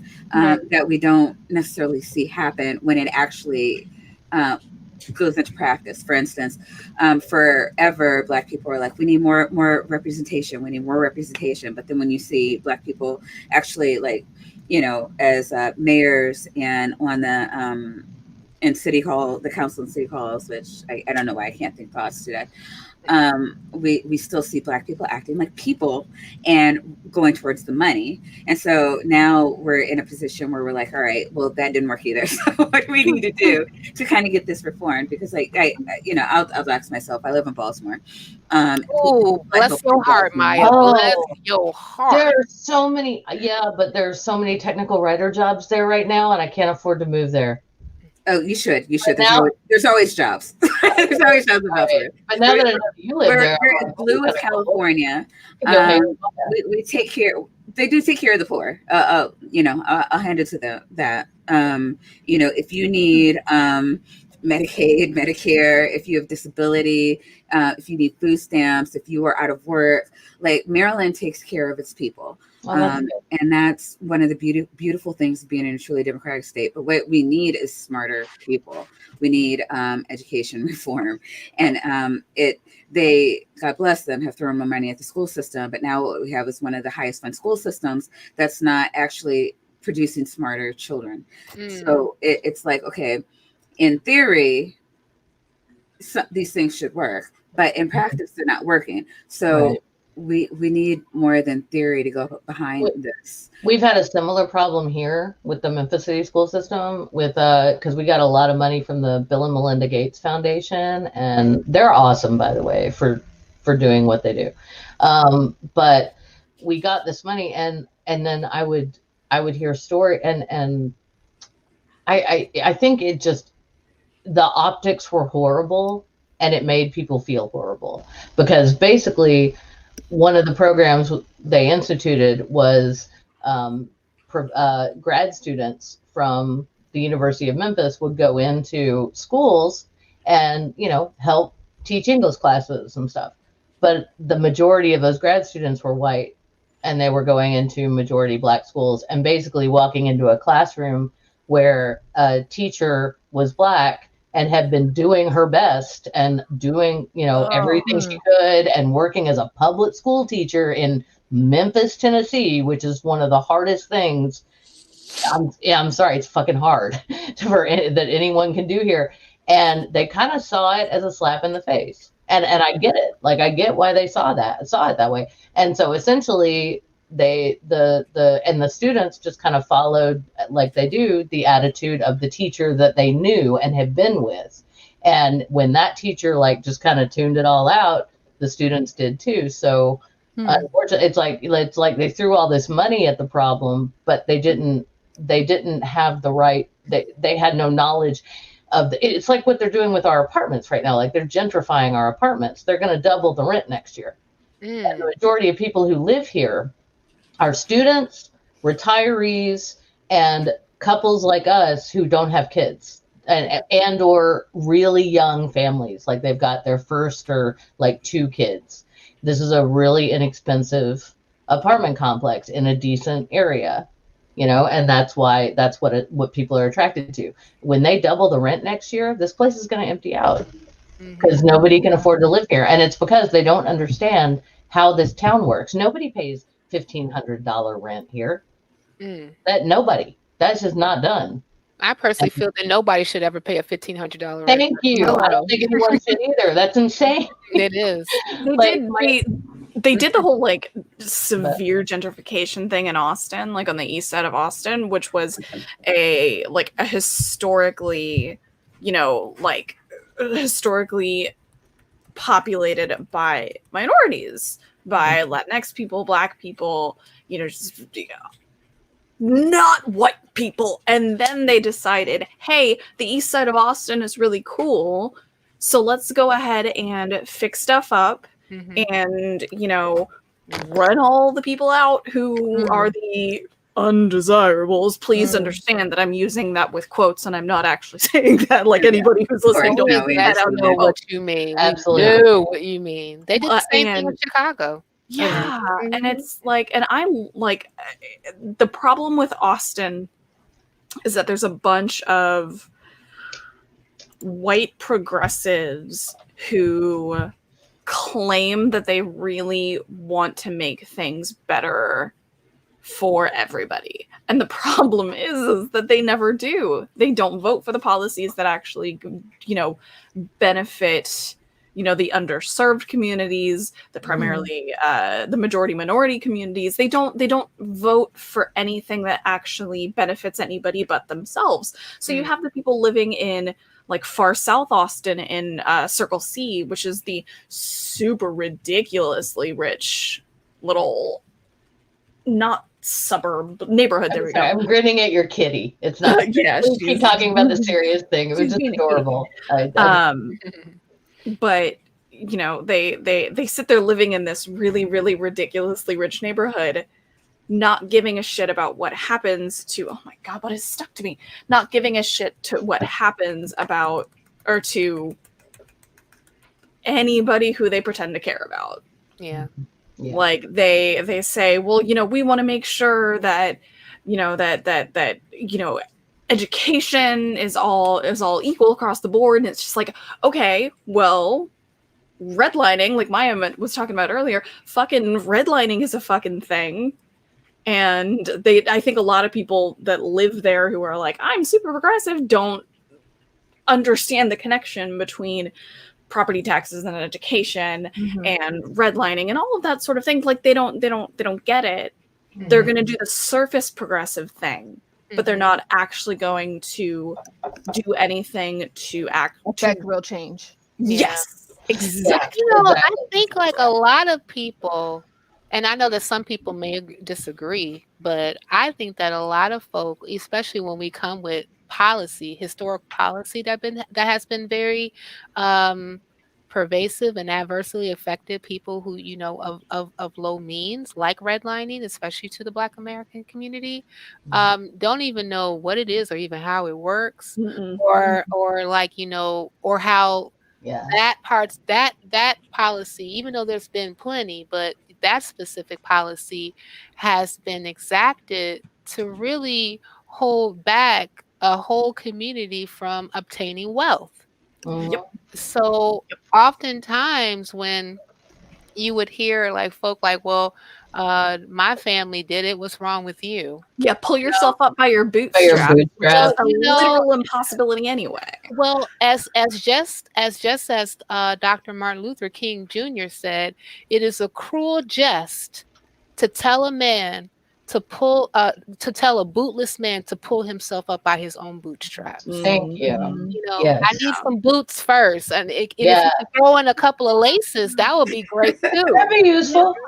Oh, You now know? you want boots like all the black soldiers in the freaking war. Oh, great! Now you want boots while you're Right. fighting your own battle. Yeah, and trying exactly. to help drown people out. Yeah. I want boots, goddammit. That'd be nice. Wouldn't it? How dare I? Don't get on that one. That one gets me riled up. That shit pisses me off. Yeah. I mean, like, and that's, I don't know, like, I think that's like, oftentimes, like, I get accused of being a little socialist. I've been called a pinko commie a few times in my politics, and I'm really okay Well, with no, congrats. I'm finding more and more that the more that I talk to people who are like, I'm a socialist, I'm just all like, I like your politics. So Right? But I mean, Susan, I don't think I'm just speaking for me here when I say that some of us were raised with like socialist and communist being very bad words. Oh, yeah. Like, All of us were. and then I got to college and was taught what socialism actually was, and I was like, oh, that's actually sounds way more fair than what we have now. right. Efficient. It's way better. It's not they're not about being fair. That's why they want you to be scared of it and hate it. But the thing about it is that especially when you look at the United States, the social experiment that it was and is that the United States actually have done very socialistic policies throughout its, that worked. Hello, Tennessee Valley Authority still in effect. All right. And that was created during the Great Depression. See, okay, come on now. Especially, okay, like let's go back to the Homestead Act of 1862. That was a total socialist program. Yeah. How many millions? Like 93 million people actually benefited from the 1862 Homestead Act. That the majority of folk who are considered wealthy or millionaires are still living off of that policy to this very day. Hell yeah, they are. Because if you have land at the right, and that was just like, if you can get here, the land is yours for free. Yeah. Which dicked over First Nations people. But families that could get land and had land at that point, like their descendants are doing just fine for the most part. Purdue. Okay. I love you, Cynthia. I love you, Cynthia. Yeah. Excuse me, I had such a my goodness. Oh man, what was that? So dusty in here. Papers. Oh, now that we're being all southerny accent thing, I need to clear something up. Jenna, when I said bless your heart earlier, I meant that sincerely. There is one southern version of that. That is, I am being completely sincere because I recognize the fact that you are doing something amazing. And that was how I meant that. I realized that in most bless your hearts, there's a tiny fuck you. There was not in that one. No, trust me. I know who means it and I know who doesn't. Okay, thank you. Yeah, there's big difference between bless your heart and Oh, bless your heart. Oh, Oh, bless your heart. Bless your Yeah. heart. Exactly. You know, we know the condescending. Oh, While bless we're Okay. touching the your heart. squirrels. That's right. Yeah. It's kind of up there with, you know, when you see an ugly baby and say, "Oh, isn't they precious?" Uh-huh. You can't say beautiful. You can't bring yourself to. So it's like, oh, precious. I just say Uh, squishy. That's just what I say. Okay. Okay. Cool. Squishy. Oh, so squishy. Yeah. Yeah. Go using that shit next time. There's a reason I'm not a parent. Let me just say that. There are many of that. You're a floof parent. That's good enough. Yeah. Yeah, I'd be. She's pretty We happy have a with that. dog, a cat, and a turtle that lives with us. I think that's enough. I don't have to pop out no babies. No, we have fish. It's fine. We know what we can Fine. handle. No, we're Those both babies. people. I'm just totally allergic now, which sucks. I developed an allergy to cats in my late 30s. I know. I love cats. Yeah, seriously, not B. I'm so sorry, B. Seriously, B. I've had cats my entire adult life, and after I had to give the last two away. Like They went to a good home. I love my cat so much. I have a tattoo of my cat. I don't know what I would do about if I ever became allergic to her. See, I don't know. Susan, oh, Wow. Susan, I'm gonna mail my cat to you. It'll be fine. Just put some bubble wrap around it. Yeah, put some holes in the box. She'll be fine. yeah, it's fine. We can meet halfway. There you Like go. meet somewhere and like what is between Montana? Look, Go to your new home now, cat. I have to tell you guys a story. Speaking of babies, so my landlord, her parents were in town, and you know how you see somebody from a distance and you know them, and you're like, oh, that's so and so. Well, they have a black and white dog and a 2-year-old kid with a black stroller, right? So I saw this woman walking down the road with a black and white dog, and I thought it was my landlord's. Well, they're my friends. I really should just call them my friends. They're amazing people. I thought it was the woman's mom. So I slowed down and was like, "Hey!" And she turned around with that kid, and I was like, "Damn, that kid is." Have a great day. And I just drove off. I Super didn't know what squishy to kid, do. huh? Super Squishy. squishy. The ugliest little kid. baby. And I expected to see this cute, blue-eyed, blonde-haired, rosy-cheeked little 2-year-old that I know so well. And she turned that kid around. I swear to God, it was like drinking out of a Pepsi can and it's got milk in it. You know, like Ooh. you know, it was like that. So, I mean, I felt bad, but damn, I hope that kid my. grows up to be better looking than it is right Yeah. now. He is an ugly little boy. Well, Sorry. I think of the Olsen twins. You know, they was ugly for a long time. Oh yeah. Yeah. But I mean, Hey. no, I'm not saying it. Yeah, I mean, like they grew into their looks and then quickly Grew out outgrew of their them. Yeah. looks. But Unfortunately, at for least them. they had a time period where they were decent. Small. Well, Yeah. I don't think I was I was not an attractive baby. The first picture of me, I'm very angry, and I'm crying. I'm all red in the face. I look like a giant tomato with no hair. And I apparently was born with long fingernails and it scratched my face, and I'm wearing those wee mittens that they put on babies so that you don't hurt your face, you know? And I was just angry. I was like pissed off, like right out the gate. Why did you take me out of there? Right. I was Apparently, fine it's warm where I and was. nice. Why did I have to leave? See, I was Thank you, Mom. I love warm. you, but- I was a cute baby, and I don't know what happened. I'm just Oh, saying. you are adorable. Yeah. No, I'm- You I'll can say shake for that compliment Yeah. right there. like this. Just reel it right in, Susan. Good job. Right, exactly, right. You knew what we were going to say. I did. I set it up and everything. You know, I remember the first time when Nathaniel started streaming a lot, and the first time everybody saw Susan, they were all like, "Damn!" in the chat. "Damn, Nathaniel, you got you a hottie. What the hell? Who is that?" And I was like, "That's Nathaniel's woman. Leave her alone." You know. I try really hard not to remark on people's looks in the chat, but yeah, you're all fine, and that's all I'm going to say about it. Yeah, I don't say anything because I want everybody to think I'm hitting on him and shit. So Well, I Don't mean, watch I just like to I flirt. mean, ever since I've been like sheltered in place, somebody hit on me. Damn. You look good. Let me tell you. I don't care. It could be Actually, you turtle. are. I know. The last time I talked to you, you had just come out of surgery and was just starting to feel better, and you were just not yourself yet. So you do look a lot better, honestly. You look great. You are so I'm glad to beautiful. see that. Oh my God. I would kill for your skin because mine is dry and gross. Right. I just, yeah. See, that's This why I is don't know why all white people oil think of we're the way right superior up here. anyways. We age like shit. Like You guys shit. age way better. I am You fucking don't jealous. even know. I Like am. the I look like bright I'm light. 60, and you look like you're freaking 30. It's ridiculous. Oh, Yeah. I got wow. gypped, man. Oh, I my wanted to be black, damn it. I have better skin. There's products for that, B. It's really okay. Again, I will recommend if you have very dry skin, oil of Olay. Tan and testosterone to be more like I feel like I should be, I guess. I don't know. Well, I will say this too, though. I learned how to care for my because it is like I've been to a dermatologist, and they're like, "Whoa, you have some really dry skin," and I'm like, "I know." Like my black friends say, I'm the ashiest white girl they've ever met, and that's what happened.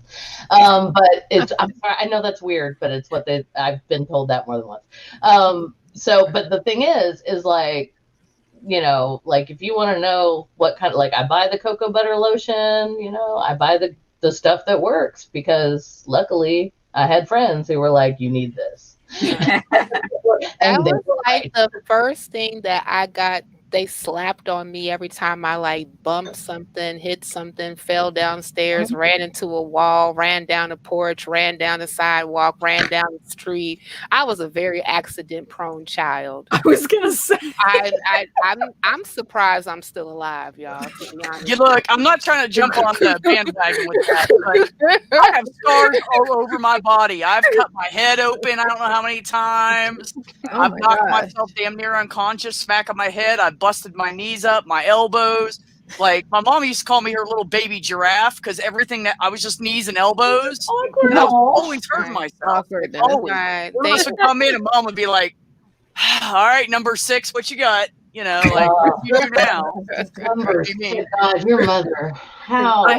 I have a scar on my forehead right here from when I was in like kindergarten when I ran into a glass and chicken wire door that like it's I mean, you obviously can't see it because I'm back here and I'm not gonna be all like, hey, I was what's up, going to Camel? say, Yeah. Like, where'd it go? No, we're not doing I'm that. glad to see it.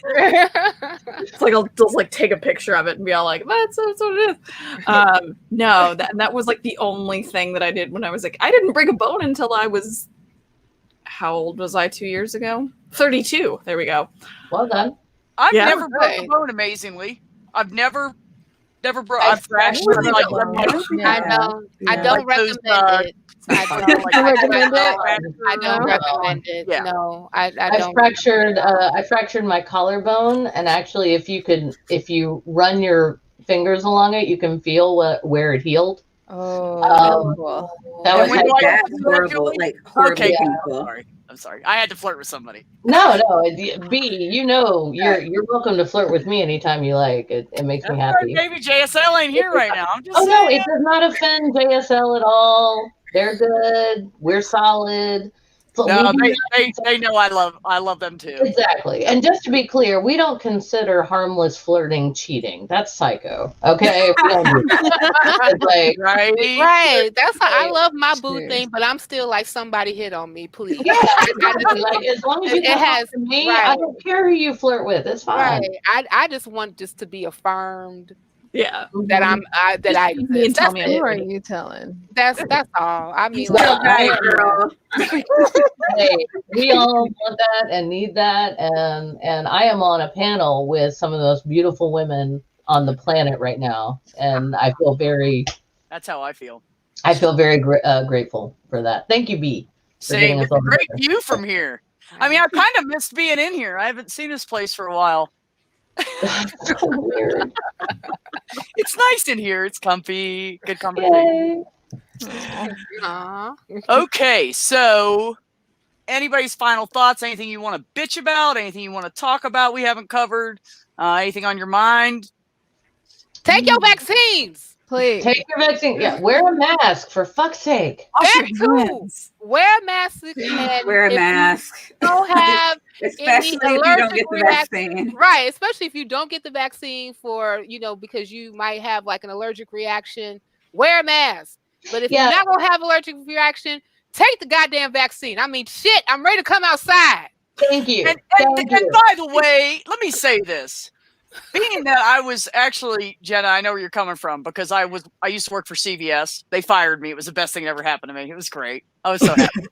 Anyway, not firing like that. I'm way too loyal. I'm loyal when I shouldn't be.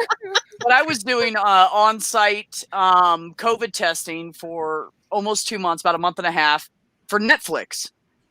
And I can say this now because they fired me. I don't give a fuck. I met Regina King. I met Idris Elba. I met Jonathan Majors. Oh my God, they're awesome. I was like, can I meet Idris My Elba? voice got really high. Idris. Hold on, y'all. Idris. Let me tell you what. Who Idris? I'm having a moment. I am too. I met him too. Okay. They are amazing fucking people.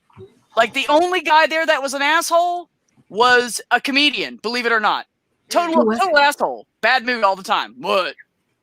But we had to do all that stuff but they did self-administer. I'm and sorry. what I was going to say earlier, Julie, is if someone gives you a nasal swab and your eyes don't water, they didn't do it. They didn't fucking do it right. Thank you. Right. It's uncomfortable. It sucks. Your eyes water. You're gonna sneeze. You're gonna snot afterwards, and then they got it right. Yeah, I've been through so much worse. The poor doctor kept apologizing. I was like, dude, it's fine. Like, it's all good. I need to hear more about Idris Elba, by the way. Right? I really do. It's great. You should see his bodyguard, his assistant. His assistant is a 6'5" dude. I didn't hear the guard like part of that. I just heard you should see his body, and I was all like, yes. My ass. Right with you, Susan. I was right there. That guy made Idris look small. I'm not even kidding you. Wow. Like, he stood next to Idris, and I was like, "Hey, Idris. Hey, Mr. Elba. Hi, how are you?" Wow.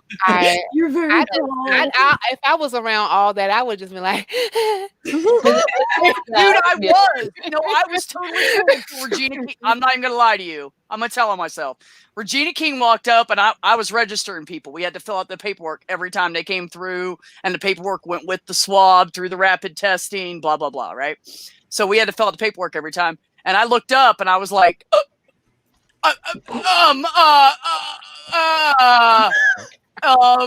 phone number. She's like, I'm Regina King. I'm like, I know who you are. I know who you are.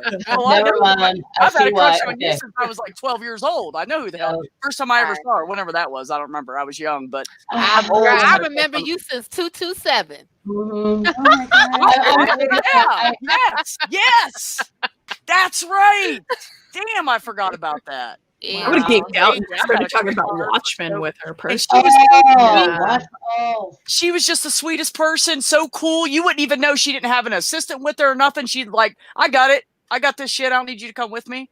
And she just went right up there and took care of her shit. And she said, can I walk around this way to get to my car? And I'm like, but yeah, Miss King, you can walk wherever the hell you want. I don't I can't shit to you right now.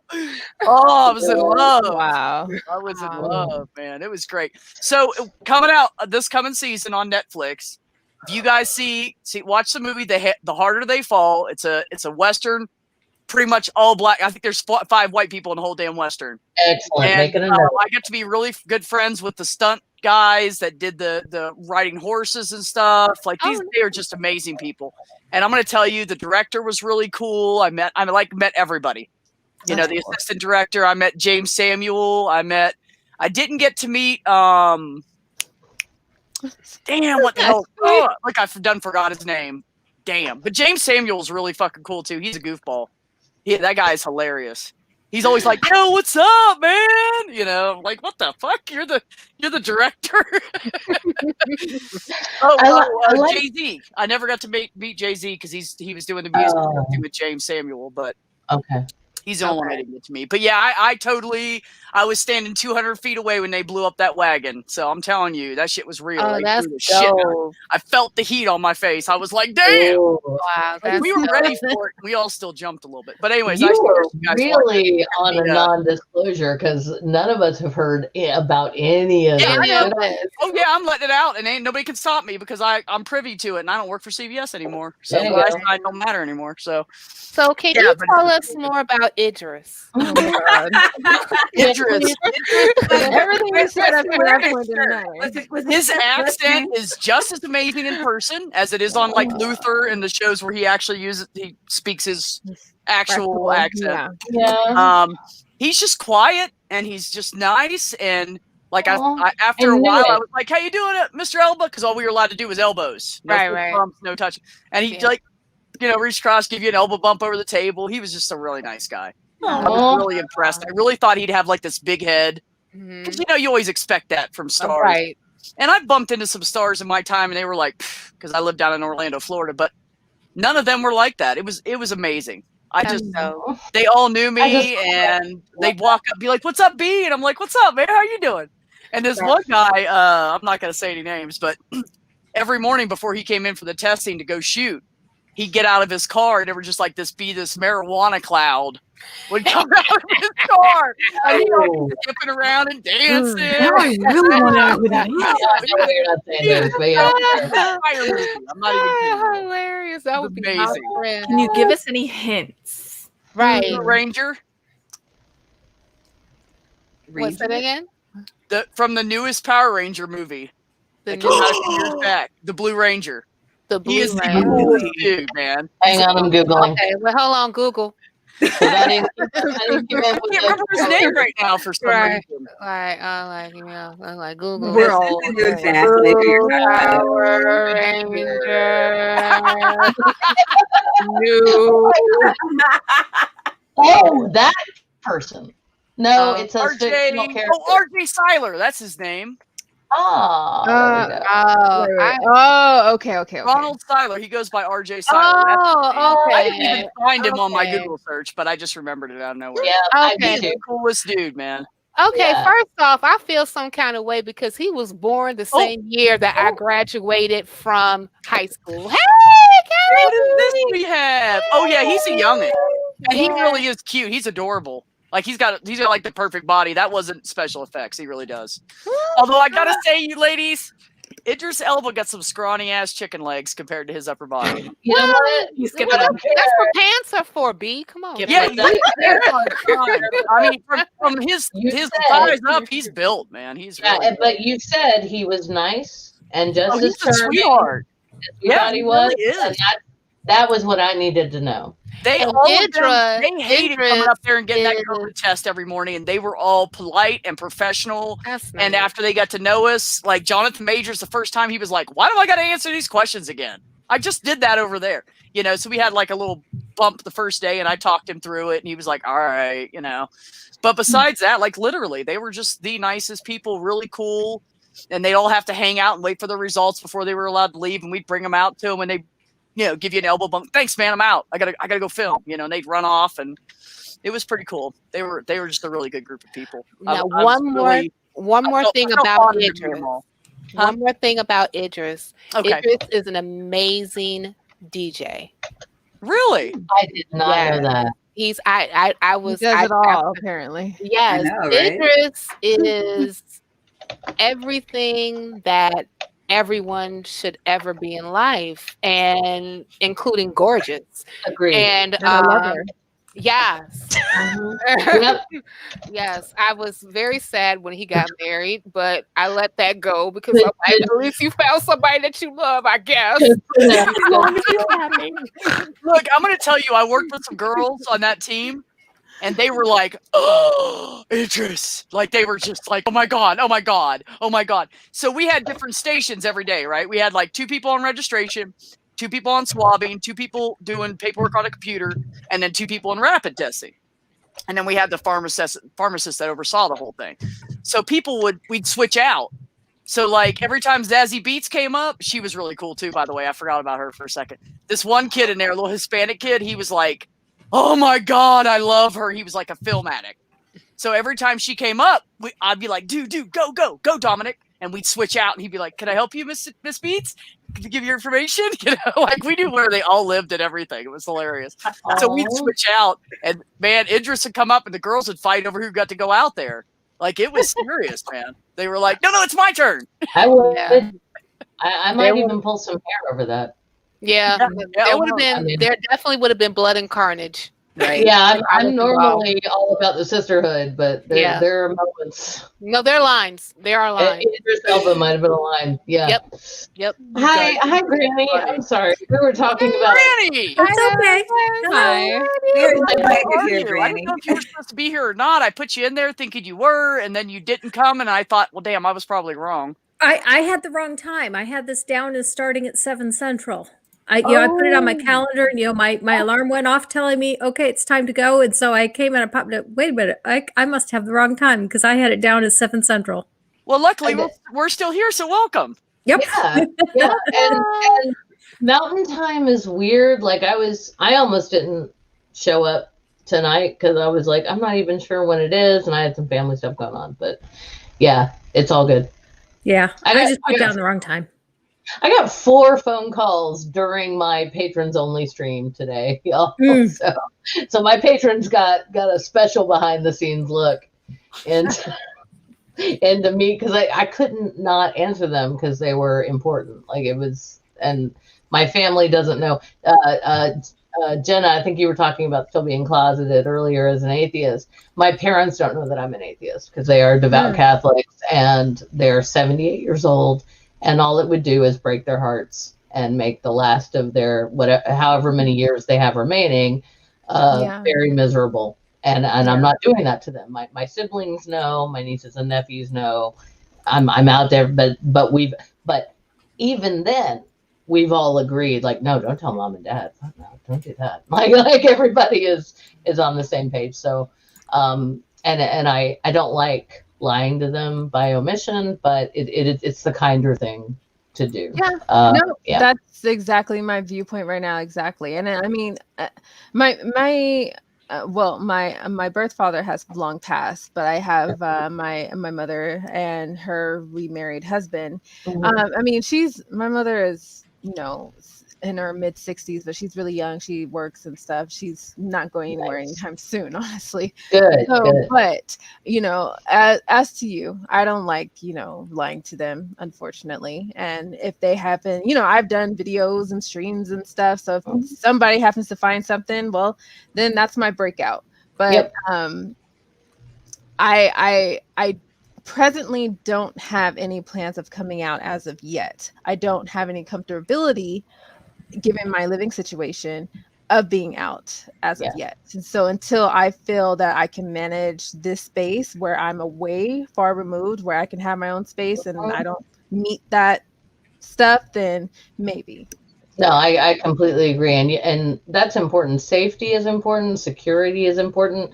We're all lucky to live in a nation that has religious freedom. So none of us are looking at getting our heads chopped off for being atheists. Thank goodness. At least, not yet. Gay people, right? Thank you. Same with gay and queer people. Thank you very much. Yeah, and it's so we're very lucky, but it's still a thing.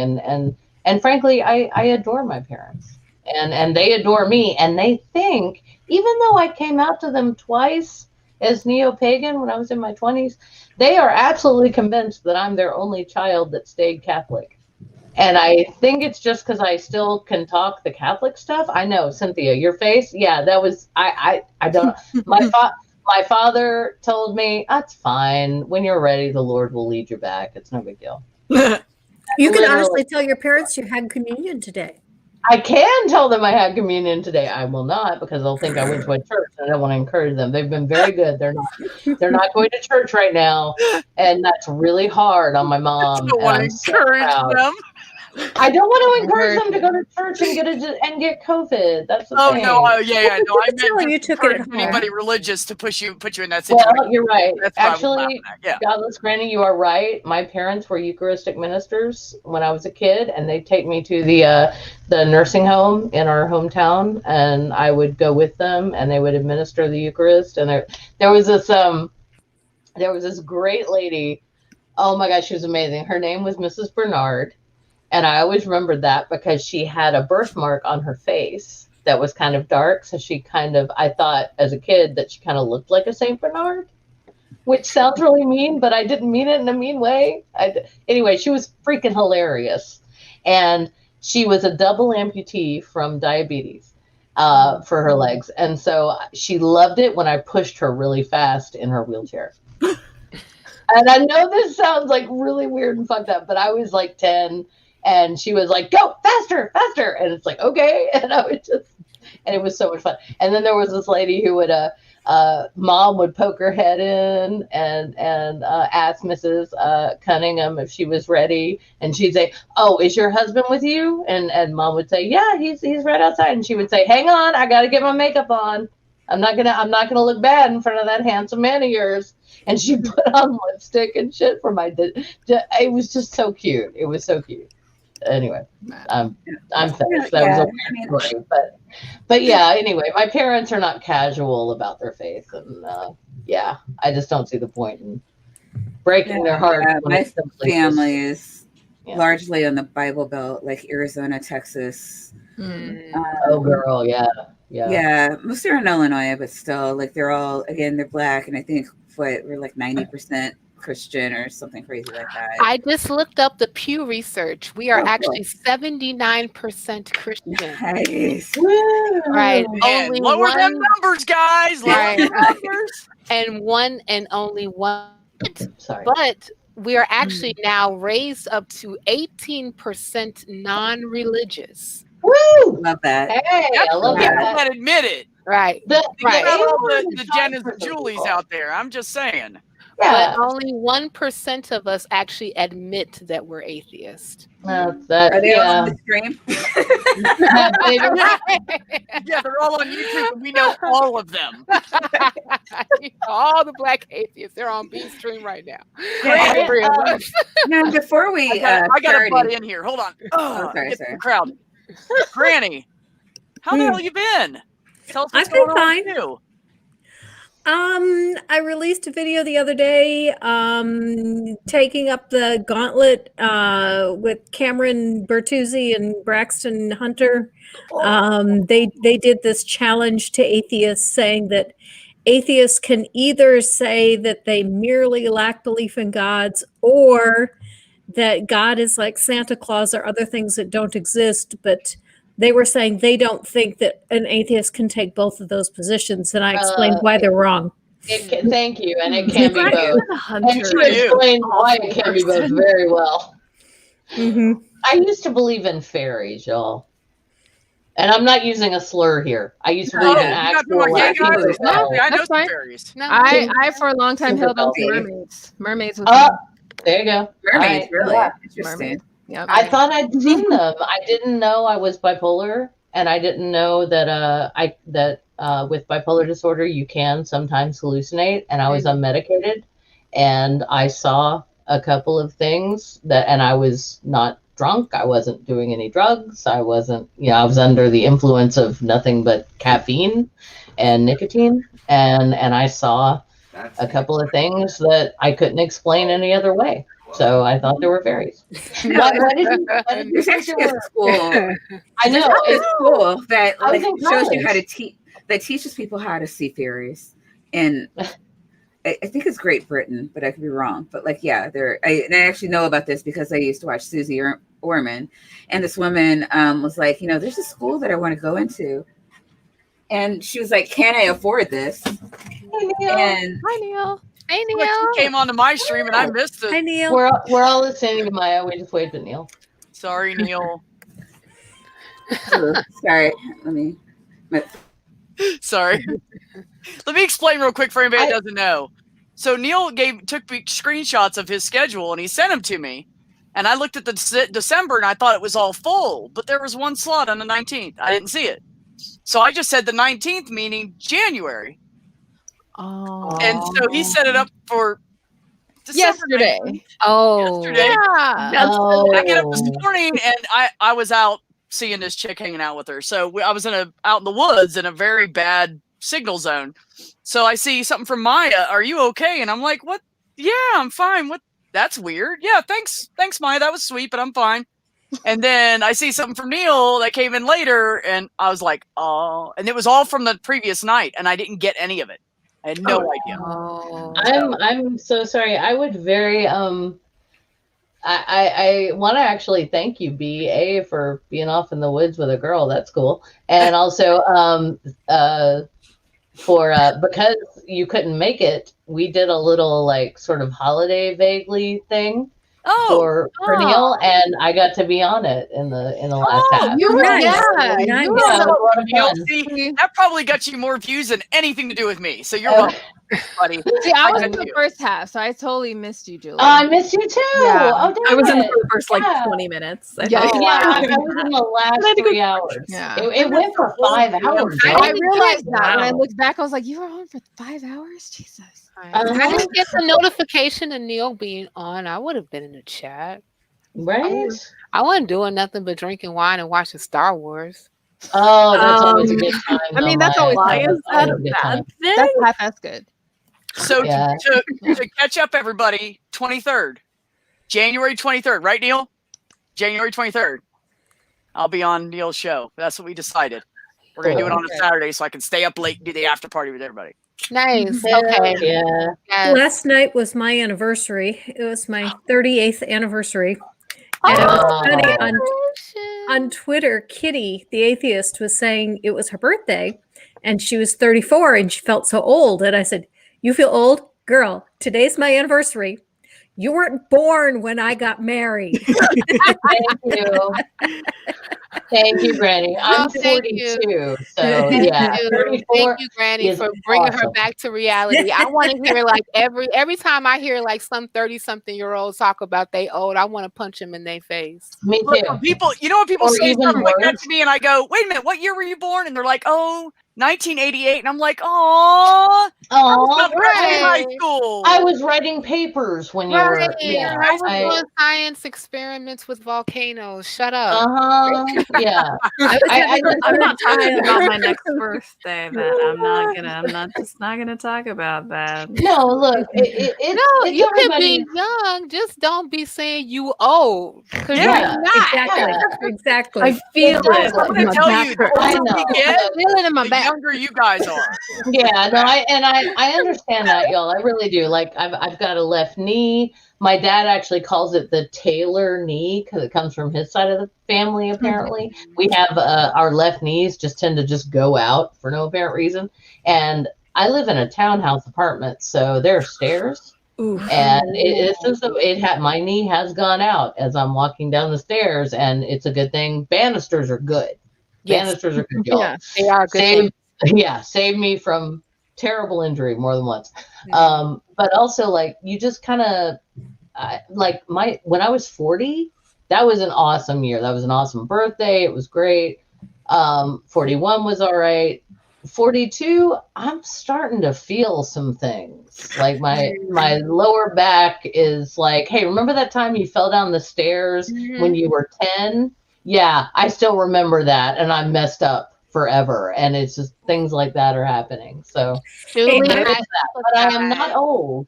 And anybody who's in their 20s or 30s and saying they're old, like, I understand you need to process your own feelings, but also fuck you.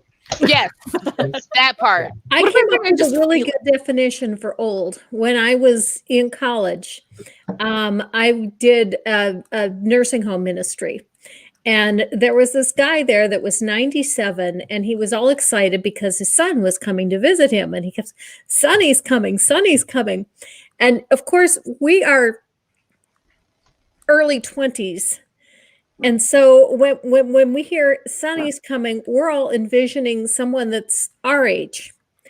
And Sonny comes, and Sonny is 65. and then we start doing the math and realize, yeah, it makes sense that a guy that's 97, his son will be 65. So we came up with the definition of old is when your children are senior citizens. Fair. Ah, Fair. Fair. That's fair. And then Fair. I'll never be old because I never had any. So yes. There you go. Forever I young. love it. But Julie, to your point, I feel you. I was Thank you. I was doing yoga, and then after I was done, like you're supposed to feel good after yoga, right? Mhm, That's yeah. what you're supposed to. And part of me was until I decided to get up off the ground from doing my little meditation portion, and then all I heard was crick, crack, crunk, Oh, and sugar. right, and I was just like, damn it, 43. Okay. Yep. Because yoga is it's so like relaxing, and now I'm scared. I'm scared now. You should be. Good. You should be. Okay. Fair. see. I will be 43 very soon. I'm not going to say when because I dox myself enough on this stuff. Cynthia, but, you're so wise. I thought you yeah. were closer to 50. So sorry. I am, if you think about it. I'm closer to 50 than anything else. I thought Cynthia was younger than I. So Yeah, nope. no, you are not. And Nope. so just take that with you right now. Like I genuinely believe you were younger than I am. Closer to 50 for wisdom. I'm taking all that. You know, Julie, you say you thought I was younger than you. I'm taking all that. And any Yeah. person who feels like that they want to hit on me before the stream is over, that's fine too. So thank you. I'm taking all of that. Oh no, I'm waiting till we get off onto the backstage again, and then I'm gonna hit on you. Okay, cool. That way I can just say whatever I want. And there's no proof. Oh my god. Oh yeah, I am so empowered right now. Thank you.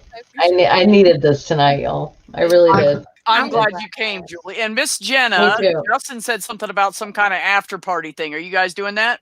When? Did he say Where? anything to you somewhere in the chat? Like, I don't know, Tonight? 20 minutes I ago, don't- I think. Maybe That- I don't know. I don't know. Hey Maya. Sorry. You're See if fine. I can find it. I'm sorry. I didn't mean to like point out that wasn't meant as j'accuse or anything. I was just hi. You're back. Wait, what did I miss? Nothing. No, We're, they- we're talking about Yeah. flirting with Cynthia and how age is relative and Until you get off the floor after doing yoga. apparently at some point when you I think Justin was throwing IQ. under the bus. Yeah. I know IQ and I mean, and I don't know. I mean, very well wanted to do karaoke after the show. Mhm. I'm karaoke. I'm still trying to figure out, and Jenna can attest to this, how the damn freaking Discord works. I'm so Thank you. I can't figure it out either. So God confusing. damn, I'm like, oh. And I kind of gravitate a little bit more to technology, but when I get to Discord, I'm like, the fuck is this? I set up an account and everything. I'm button pushing challenged in Discord.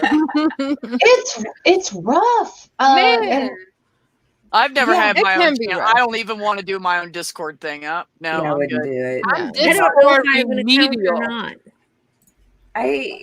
Discord. I mean, I don't think it's hard. It's a lot to keep up with. Like, It's I'd a rather- lot. Yeah. Patient Slinky, I love it, and I agree. I've been agreeing with like Simply Secular all night long. Yeah, and I agree with that as well. It is Yeah. Satan's. If Satan was the thing, it Wait. is Slinky. I Yeah, already wrote it. What were you saying about Maya? About what? Well, I don't know. Nerdy wrote it in his causing Oh, trouble. he said we were Thank you, joking around Justin. saying all that stuff about Maya, and then she comes back. What Awkward. did I do? You didn't do any of He that. just messing What with I you. did? Nobody said a damn thing. While Nerdy's you- trying to get us in trouble. Yeah, you didn't do anything. Nerdy is like Nerdy's just a troublemaker. He was trying to throw some rotten Oh, chicken in the water. dirty. He caught a fish. That's what it was. I know Yeah, you. yeah. I know. I know. Anyway, anybody have anything coming up? Any final thoughts? I think 2 hours and 6 minutes is probably a long yeah. stream. So good. That long? Oh my But god. I don't know how we gained viewers since we went over the 2 hour mark. It must be everybody else must be done and they're really bored. So they're like, I let's don't do it. care. Come over It's here. all- come on Yeah. over. Come hang out. You're It's fun welcome. over Welcome, here. y'all. Yes. Enjoy So the view. Since Granny had the least amount of time up here, what you have coming up next, Granny? What are you doing? You're always doing something. Tuesday, Godless Engineer is coming, and most likely, depending on his work schedule, Nakasuchi is coming too. And we are going to talk about the terrible people who represent us here in Alabama, Mo Brooks and Tommy Tuberville, who are leading the charge to try to overturn the election in Congress. And, GE and I both are representative by Mo Brooks. So we're going to talk about what terrible representative Mo Brooks is. I thought Nakasuchi was in Michigan. Yes. No, He is. yeah, I invited him just because he likes to talk about politics. Oh yeah, okay, that makes sense. Yeah. I was like, wait, what? Can you also just check on Godless Engineer, like, because we all watched, a lot of us watched Math Pigs stream. I saw some of it too. Yeah, with G-Man and Veckel, That was right. and it was rough. I was trying to, if Reiki was a thing, I was trying to send it to Godless Engineer at that time. And blowing smoke from the sage in her keyboard. Right. I know. Go. Heal thee. Yeah, because I was, if I could email a Crystal or 3, because I got a few over there because they're pretty. But man, that was rough. I don't know how. And bless Dr. Josh's heart just for just staying even. He was so patient. But you could see in his eyes, he was like, oh my God, what is this? Right. Yeah. No, I can see him. My in there. life of God, Like, what is this? well, here are some facts. And they're like, yeah, that's nice with your facts, Dr. Josh. But GE. Yeah, exactly. Right? I'm still tripping. I want to talk to Veckel specifically about how in the world did Godless Engineer commit a fallacy of silence? Thank you. Because he read from the Bible that God commanded Israel to take the Midians, kill the men and the women, and take the undefiled, girls for themselves. Yep. Like, and he said, and I believe that because like it wasn't expanded as far as like God would tell any person not to, that he doesn't condone man stealing unless God says that those people are bad, because I said so out of my eyes, that if you command only Israel to do it because these people are bad, then it's okay. But in actuality, God does not condemn man does not condemn man stealing. No. He condemns man stealing at all points unless that they are enemy, which unless that's unless it's during war.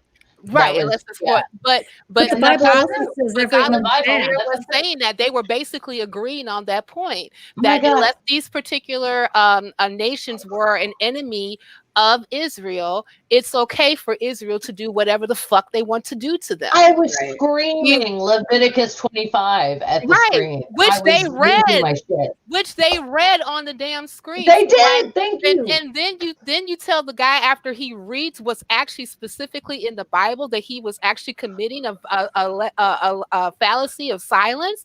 There's no such thing. Thank you. There is a thing. Well, the argument from silence, right? Exactly. It's not a fallacy. It's an argument from silence. Right. But even when you look up the definition of what this fallacy or argument is, it does not apply to what he was talking about. Not at all. Nope. So, yeah. So I just want to make sure the Godless Engineer is all right. So just let him know. He's fine. Okay. Yeah. Okay. GE does this professionally. Yeah. I was feeling him. So just let him know that Cynthia specifically said, I know he don't know who the fuck I am, but this no, he knows who you are. I think he does. Oh, okay, cool. No, he knows who you are. And so does his wife, Casey, and she's amazing. And Caitlin, his wife, like they know who you are. And, okay. Well, just tell them I send my love, even though we never really talk personally. But Seer, I feel them. So I know what happened is when he was done, Caitlin was there with like a freaking IV line and like Valium and Right. alcohol mixed in and just stuck it right in his vein. to give Vein him line and some common sense straight into the vein. Right. Wow. You play Oh, around. Just so hard. It was so hard. And be a good shot. yeah, Cynthia, I was right there. I was on my phone, so it was hard to type in. You know, you got to type in the whole person's username. But you Yeah. and I were like back and forth that whole time. Like, what the is this? What is it? You know, I mean, Cynthia was much more salient in her points than I, but it was very Oh no, frustrating. not while I was on the stream. Not while I was on the stream. Oh no, child. I was I was going in and I was screaming at my phone and typing at the same goddamn. I liked it. I was like, yes. Cynthia, what Cynthia said is basically was the majority of my comment. It was infuriating. oh god, yes, it was Maya. It was painful. No, I You were had, to there. walk, I had to walk away from, like, because I was listening on my phone too. I was at work, and I had to like just turn the volume off a couple of times, and I'm just like, things are real. Things are real. Like, And I gotta. I'm sorry to bring this up because I feel kind of. I don't want to. I feel weird bringing it up, but to have two black men saying, "Yeah, slavery is fine if it's biblical," and having two white men going, "Excuse me, slavery is always bad." I know. How Didn't fucked seem up really is that? bad. somebody in the I chat did the said same that. thing. Yeah. You know, that was my heart was sinking when Oh. G-Man said specifically out of his mouth that in this particular case, he does not have a problem with a human being owning another Yes, human being. that Yeah. for me, What about him? that He was for like, me oh yeah, I'll And be he, owned. and he kept Game over. prefacing this as a black man, you know, well, chattel slavery was bad, but I'm like, what? There's No, no but. there's no no but. but. You can't say that chattel slavery was bad, but then condone a human being owning another human being. No, No, He would No. have Yeah, an it's okay over age 14, but before that, right? Yeah. I have an ancestor who owned people. And I will tell you, owning people is evil and it's wrong and it's always been wrong. Yes. And my ancestor, along with a lot of other people, cherry picked the Bible in order to, in order to justify. Yeah. owning Because other you went with totally tradition. can. they went with You tradition. had and to. they- I mean, as far as like even the treatment of slaves in the antebellum South, and in some cases in the North too, like you totally can utilize the Bible in order to say, this is how I treat you, this is how I deal with you, this is And like that's exactly what was done. right, Yes. and that's exactly a great book.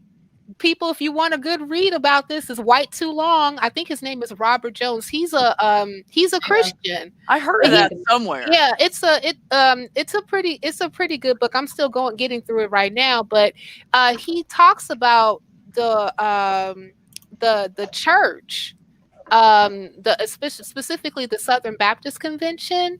Hey, That Cynthia, hold on. Me interrupt you for just a second. yeah. Jenna and Susan have to go, and I just want to say goodbye to them, and then you can okay. Yeah, so you can sorry. rant another hour. I don't care. Right. Thanks for Jenna. joining, Jenna. Thank you, ladies. Welcome to you. everybody I know that you didn't know yet. Hi. Love you guys. Thank you. Love you guys. Yes, Bye, thank you so Rand. much. Thanks for coming. Sorry.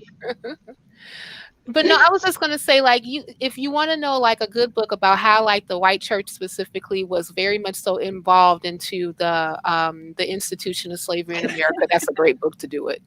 That's all I can say. Thank you. And I did write it down, made another note. And Richard, yeah, I know, but fuck off. We'll wrap up when we wrap up.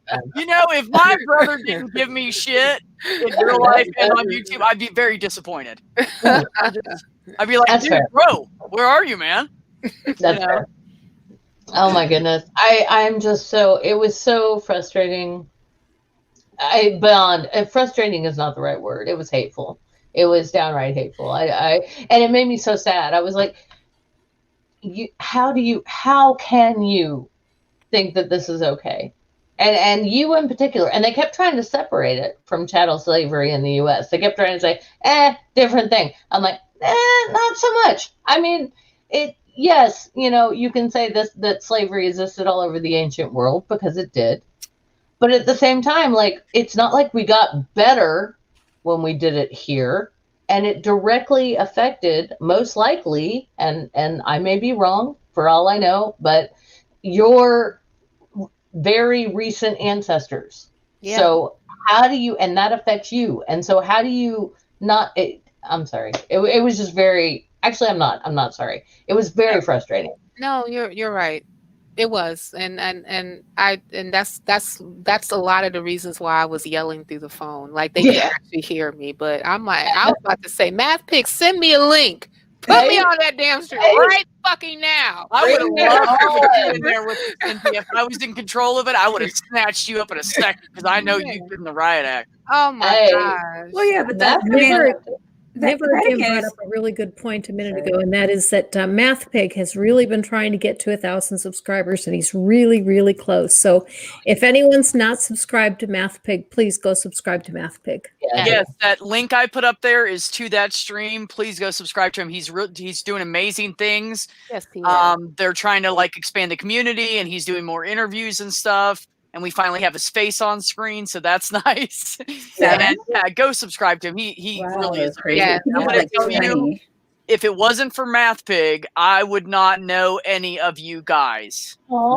He's the person that got me in his community. He taught me about YouTube, how to stream, and I mean, I was fucking clueless. I'm just gonna be honest. I had no idea. I was technologically failing.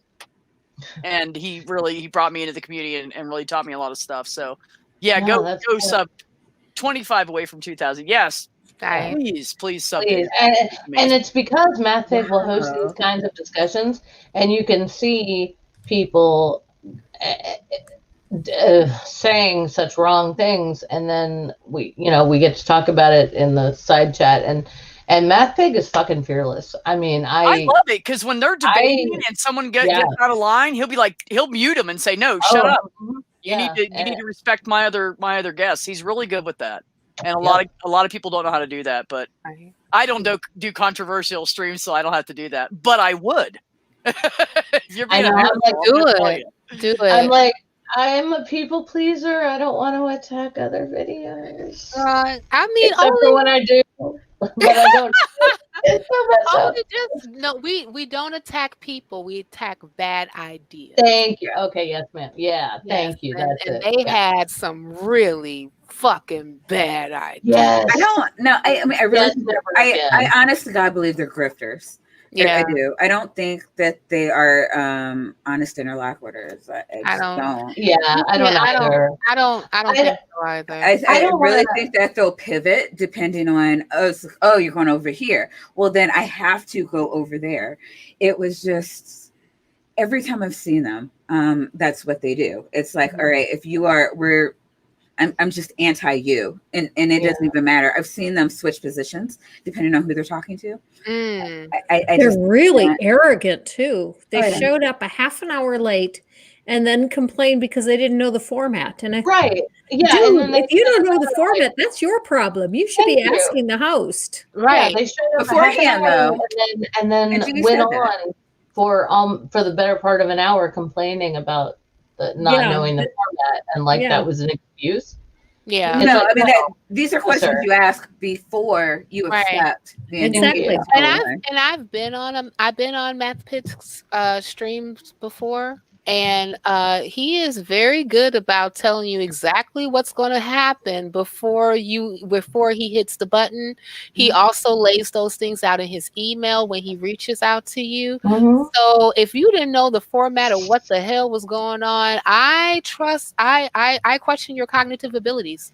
Honestly, they pissed me off before they even got there because they were late as hell and they didn't contact a single soul and say, "Hey, we're going to be late." That's disrespectful right there. Well, and Becca popped up in the chat just like, "Hey, everybody," and it's like everybody's like, "You're supposed to be in the show." Oh, am I? Like it was just. It was around the same time though too, so it seemed planned. Like when G-Man hopped in the show, and then when Beckel hopped in the chat, it was around the same time. Which is what I'm saying. It seemed planned, like they were doing that. Yeah. I have a question for Maya and Cynthia in particular, and I hope it's kind of a tricky question. I hope this doesn't paint me in a bad light. Y'all let me know if I'm out of line, okay? Just say I'll the word. dispute you. Yeah, seriously, No, whatever. Go ahead. No, it's fine. What was really sad about it for me was seeing two, Black men arguing for slavery. It's like, it just broke my heart on some level, because It's like women arguing for not having women's rights. right, exactly. It's like the widest thing in the world to say, but I have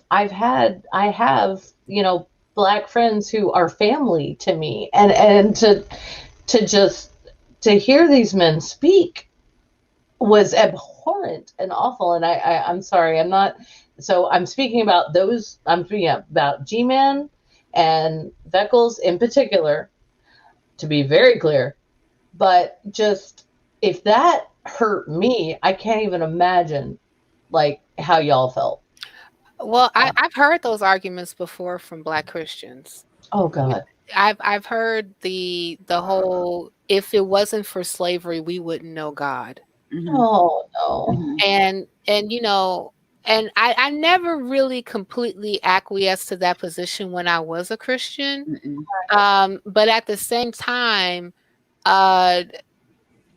when I heard that argument, and especially like now, when I think back on, what type of thinking would even allow you to formulate those words out of your mouth, it's like, to me, I think that's one of the reasons why I am so adamant about my atheism. And because I've seen these really bad thoughts affect our community adversely. And sometimes I don't like to always dip into, conjecture, but sometimes I feel that Christianity was brought to us to really hold our minds in a vice grip. And I mean, and of course, like, you can see different inferences in different communities about the same thing, but like, because like, if you hear like especially like when you hear a Black person say that descends from chattel slavery, like, it's one thing, like, if you would hear somebody say that, and let's just say that they immigrated and they don't really understand the history here, that's one thing. But when you hear somebody whose ancestors went through chattel slavery, they went through the Middle Passage, they have family that went through Jim Crow, and then say that, it's kind of like, I don't know. My mind goes in 1,000 rams per minute, like when I hear things like that, because I feel like so torn and all over the place when you can say that and believe that and wholeheartedly tout that this is okay. Well, I mean, especially, I'm sorry not to cut you off. No, you're fine, because I'm like, especially when you have Black Christians in Africa today. He's God. He couldn't have found any better way to get Christianity to us. Right? Hello? Right? Like a non-evil death laden way. Right. Would be Why great. does it have to be slavery? That's how I would have done it. Not abuse. God, you can, if you are the creator of the entire fucking universe, you couldn't find a better way for motherfuckers to know who the fuck you are? How about just have the army fly over top of that area and drop some Bibles? Be like, oops. That's what I would have done. Or check this out. You know how we're using technology now to talk to one another? Download that shit in our heads, G. What we read the Bible for? We just already inherently know we're born. God, you know what I'm saying? I mean, why was Moses the only one that got a burning bush? You couldn't have done that in Africa? No. He was doing some high-tech shit in the Bible. So, I mean, it's like, I don't know. It's really hard. It was always hard for me to buy into that apologetic, right? Yeah. But at the end of the day, it is another form of apologetics. And it's hard for me personally to say, okay, well, it's hard to see Black people, condoning slavery. It's harder for me to see women condoning a lot of the bullshit like that the Christian women go through, like, oh, well, we're meant to have children. Like, that's my only purpose is to be a mom. I don't need school. Like, I've heard so many teachers talk about like how they've seen these bright, wonderful girls. And they were like, no, you need to go to college and be a scientist. Like you get this. And they're like, no, I have to go be a mom. Like I'm 16 years old. I'm planning on marrying my high school sweetheart by 18. I'm going to have kids. I'm going to raise them. And that's what God wanted me to do. So, fuck the human race and furthering, us as furthering the earth or, I'm going to marry this man and just fuck up the carbon footprint, even more, like, because this book tells me an interpretation of this book under which I was raised says I should. And so many more for like how badly women devalue themselves and other women because of this book is something that I'm more concerned about than, because that actually has more implications, I think, to me and to us than most Black people do denounce it. There are, like Cynthia's saying, there are people who are just like, well, I need this religion because I don't want to think for myself. So I'm going to invoke this apologetic. It's not. I'm the only woman in my immediate family who works. And I'm unemployed right now. I've talked a lot about that, but like, I'm the only woman in my immediate family who does not have kids. And so nice. and I would work even if I did, because I need more than that. And I don't think that's a bad thing to want. I want to be of use. I've heard similar arguments to justify the Holocaust. Mm-hmm. Oh, I've heard a lot of Christians say, well, God had to have the Holocaust so that he could form Israel into a state again, because that was part of what was needed to bring about the end times. Yeah, I've heard that for years. Yeah, I've heard that argument too, Granny. I have too. Yeah, there's two things that I'm on a personal mission to do, and it's to kill a lot of these social constructs. Mm-hmm. One is race, and the other one is gender. Mm-hmm. Yes, ma'am. And because like the way that we look at race and how it was in the inception of race has been a vice script on our communities forever. And the way that we assign specific roles to people as far as like gender is concerned, like if you identify as a woman, then you have to be like this. If you identify as a man, you have to be like this. Yeah. But the thing about it is that it's all of that. All of those sensibilities are completely contrived. They're not something that's like real. Like, I've met, amazing women athletes that can run circles around guys. Right. And I've met men that too, vice versa.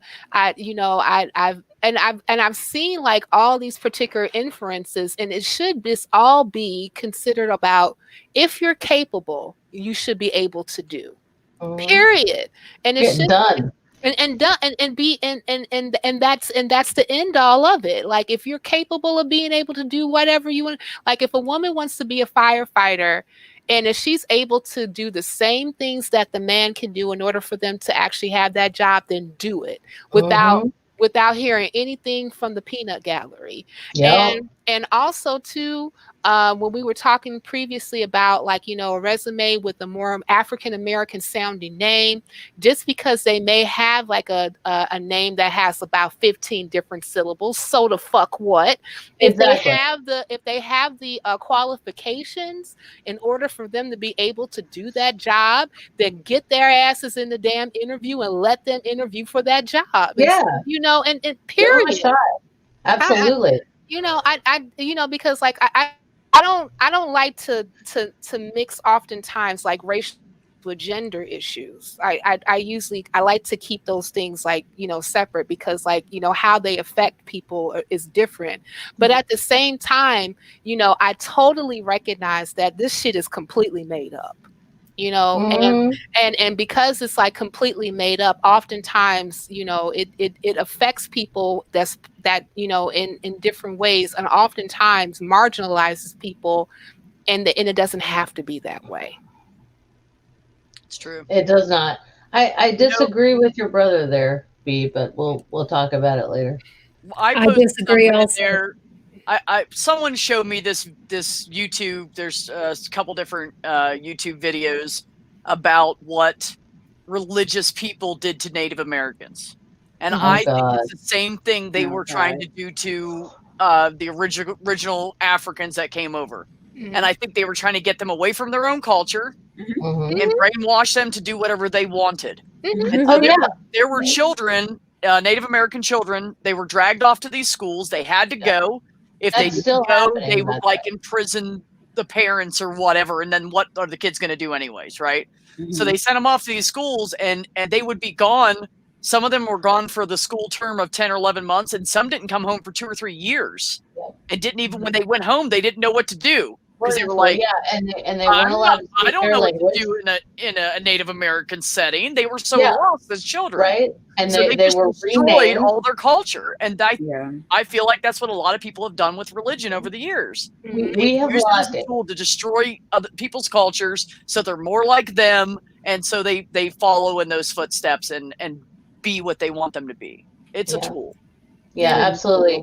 We have lost so many native languages because people weren't allowed to speak them. Yeah. Mhm. And That's you true. go 2 or 3 generations down, and the only reason we even know how many we've lost is because of a few intrepid anthropologists who were like, this is wrong. Mm. I actually want to, this is something we should study, but yeah, I'm sorry. Granny, you look like you want to say something. I'm not sure. No, I was just going to mention that I went to a museum. I can't remember. It was decades ago, and they were talking about the Indian schools. But they had a place where they said if you went to one of the Indian schools, please leave a note about what your experience was. And a lot of them left notes saying that they really enjoyed their time at the Indian school. And yes, some of them were bad, and yes, there were cultural destroying aspects of it. But most of them said it was overall a good experience. Yeah. Mhm. My mom Yeah. supports one. Well, That her it went mom on supported, and it's weird because every once in a while I get like a Dreamcatcher keychain or something that these kids have made, and I'm like, is this child labor? I feel really strange about this. Yeah, there was, when they first started in Indian schools, they were a lot worse. Then as the time went by, they actually improved because they had to. You know, a lot of the Indian schools had I hate the fact Indian, but that's what they called it back then. I'm Sure. not trying to be disrespectful. No, I know. American. Let me get it. But the Indian schools back when they first started doing it, like they would bury children and the parents would never know. Oh Mm. God. And they'd say, oh, my kid's been at school for 2 or 3 years. Oh, where did my kid go? Literally. And some of that's in that video I posted. And that's why, God damn, you can't inform the parents. You went and got the kids. You know where the parents are. You should. I mean, that's But worse you than the would see in the Magdalene video- in Ireland. You can see in the video the back field behind this place is full of tombstones of children. Mm. And they were packed in beds this far apart from each other. Just packed in like sardines, literally. So that's why I posted it. It's very upsetting. It's very upsetting that anybody would do that. And it's just another form of slavery. We're doing that They were trying to today. make those children what they want them to be so they could help the United States grow. It had Yeah. nothing to do with helping Native Americans. We're Yeah, seeing and the same thing with Mexican immigrants. Yes. yes, ma'am. And immigrants from Still South going America, Honduras, Colombia, all over South America. Yeah, there are babies in cages right now, Mhm. and lest we forget, like this is the moment. And one of the beautiful things somebody brought up the show or the Holocaust, the show earlier. A lot of young people, young Jewish people, have. So I know we're all agnostics and atheists on this panel, but it's kind of fucking awesome. A lot of young Jewish people have gone to protest at the border the essentially the concentration camps that we have there, because when they say never again, they fucking mean never again for anyone. Mm. And it's beautiful, and they've, like, we've had protests in New York City, we've had everywhere over this, but honestly, until Biden is read into office on January 20th, I don't think we're going to see those go away. Hopefully we will. I kind of wish that also too the United States would kind of stop meddling into their affairs when it comes to some foreign relations to destabilize governments in the first place and make Yes, people ma'am. want to try to Yeah, go nice. there. That would be really nice. I mean, because oftentimes, like, even like when we even talk about, like, immigration and undocumented workers, oftentimes because they get paid so little, and companies will prefer them over, paying people what they're supposed to be paying them when they're here. And then oftentimes, like, and they don't get in trouble for it. They companies, they don't get in trouble for it. And it oftentimes it's because we're just still trying to keep this, really bad capitalistic cog still going and exploiting labor and exploiting people that are here. And oftentimes even other governments that allow their people to come here are complicit in that particular issue as well. And it's kind of like, I need the world to get it together. We need the Federation, people. We do. We need the Federation. Live long and prosper, goddammit. Health and long life. I need the Federation to come in and Starfleet to be the thing, because they get it together. They get the world together. That's right. Because I am a direct descendant of an illegal immigrant. And so I've got no horse in this race. I'm like, you get here, that's all I care about, because I would literally not exist if my ancestor hadn't broken the law.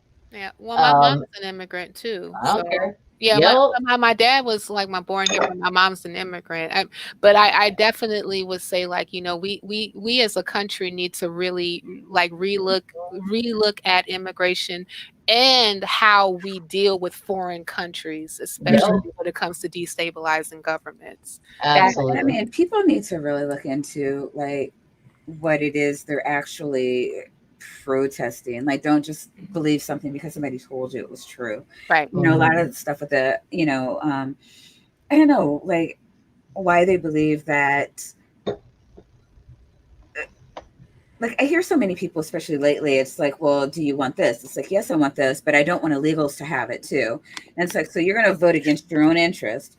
And it's not even just like, we hear about them voting against their own interest, but we assume like they're lying to them. It's like, oh no, we can't have good things because we'll have to raise your taxes for it.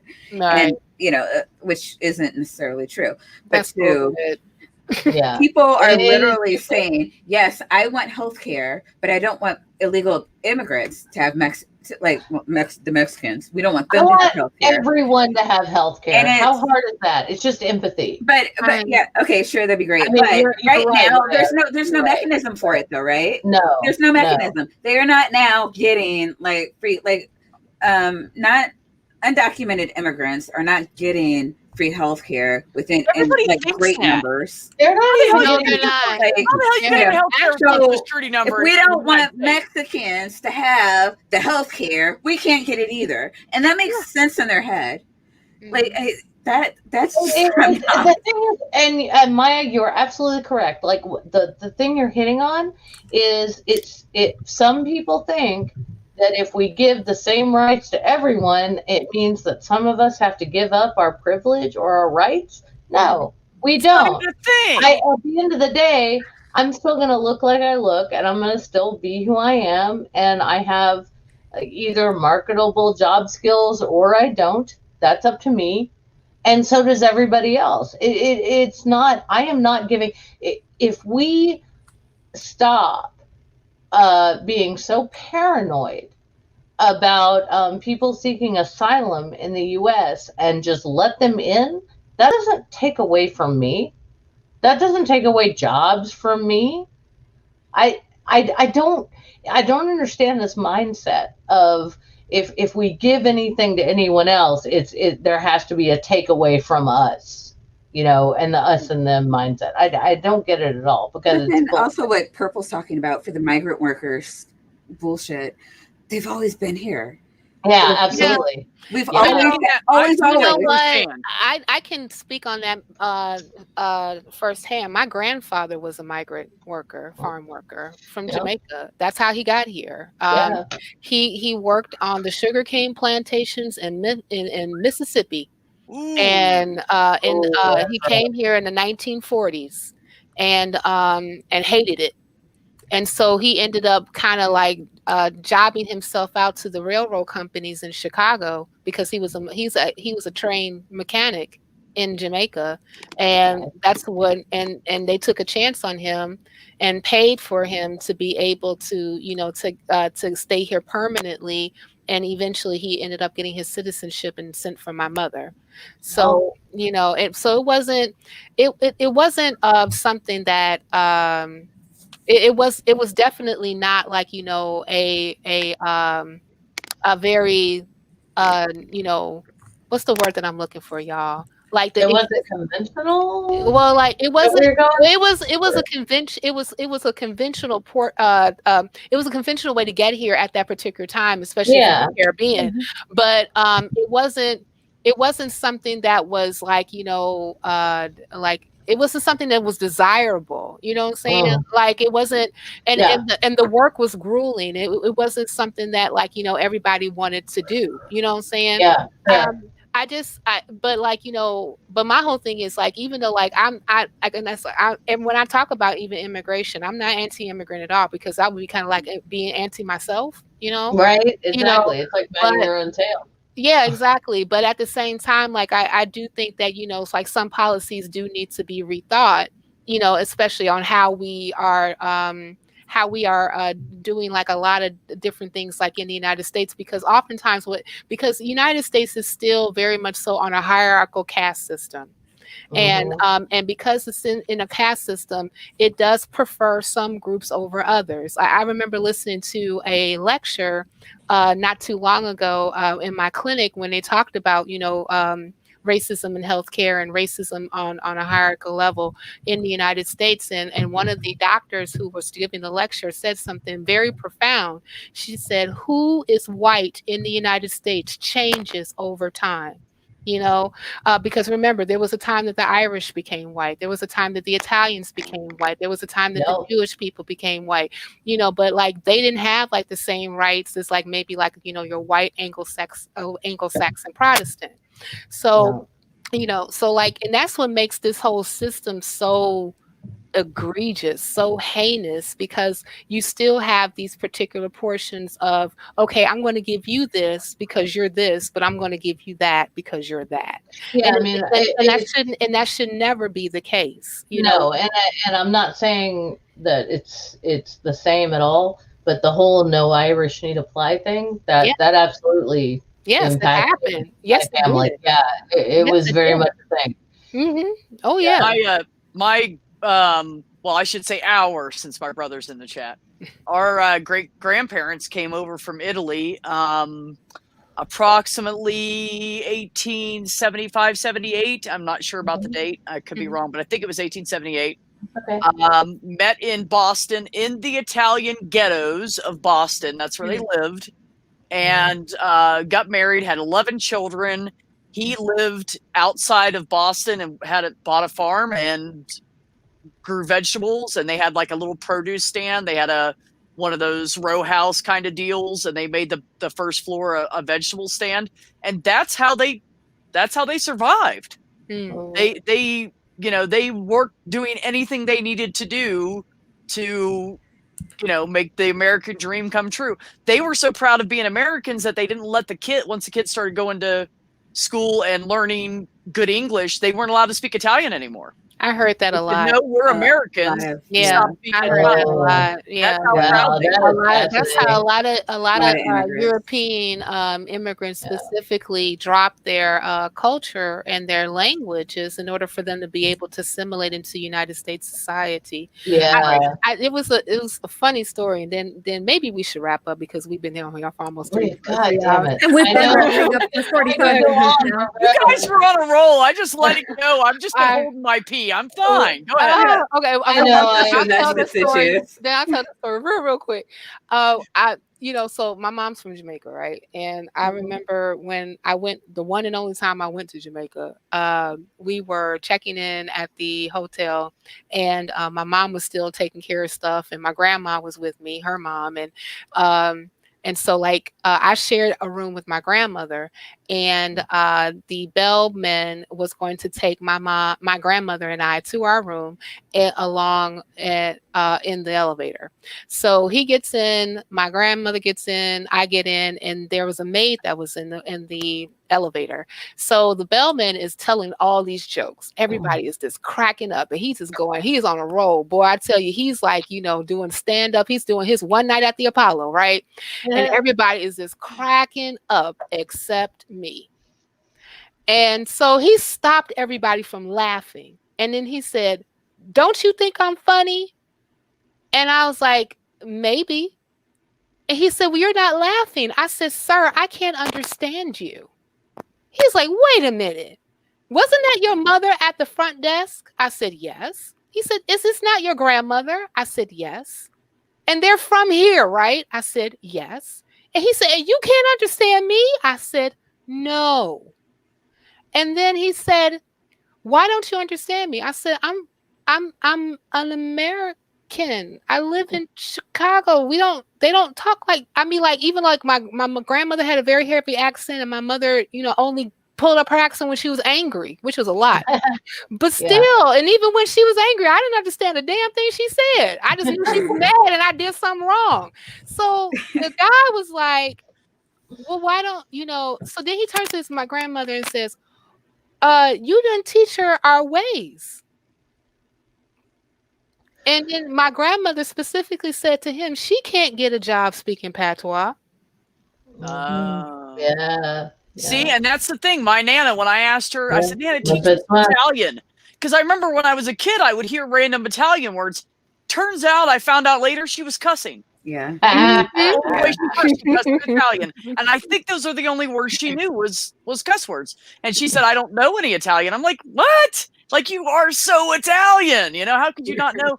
But then she told me about my great grandmother saying, "No, you're Americans. I want you to thrive as American. We are proud. You need to speak English." Yeah. Well, That's what happens. and that's the There weird should thing be a about better balance there, Yeah, no, that's the weird thing about assimilation. My grandpa very famously walked past 2 Catholic schools to get to the German Catholic school because he was first generation born in America, and his parents absolutely wanted him to learn German.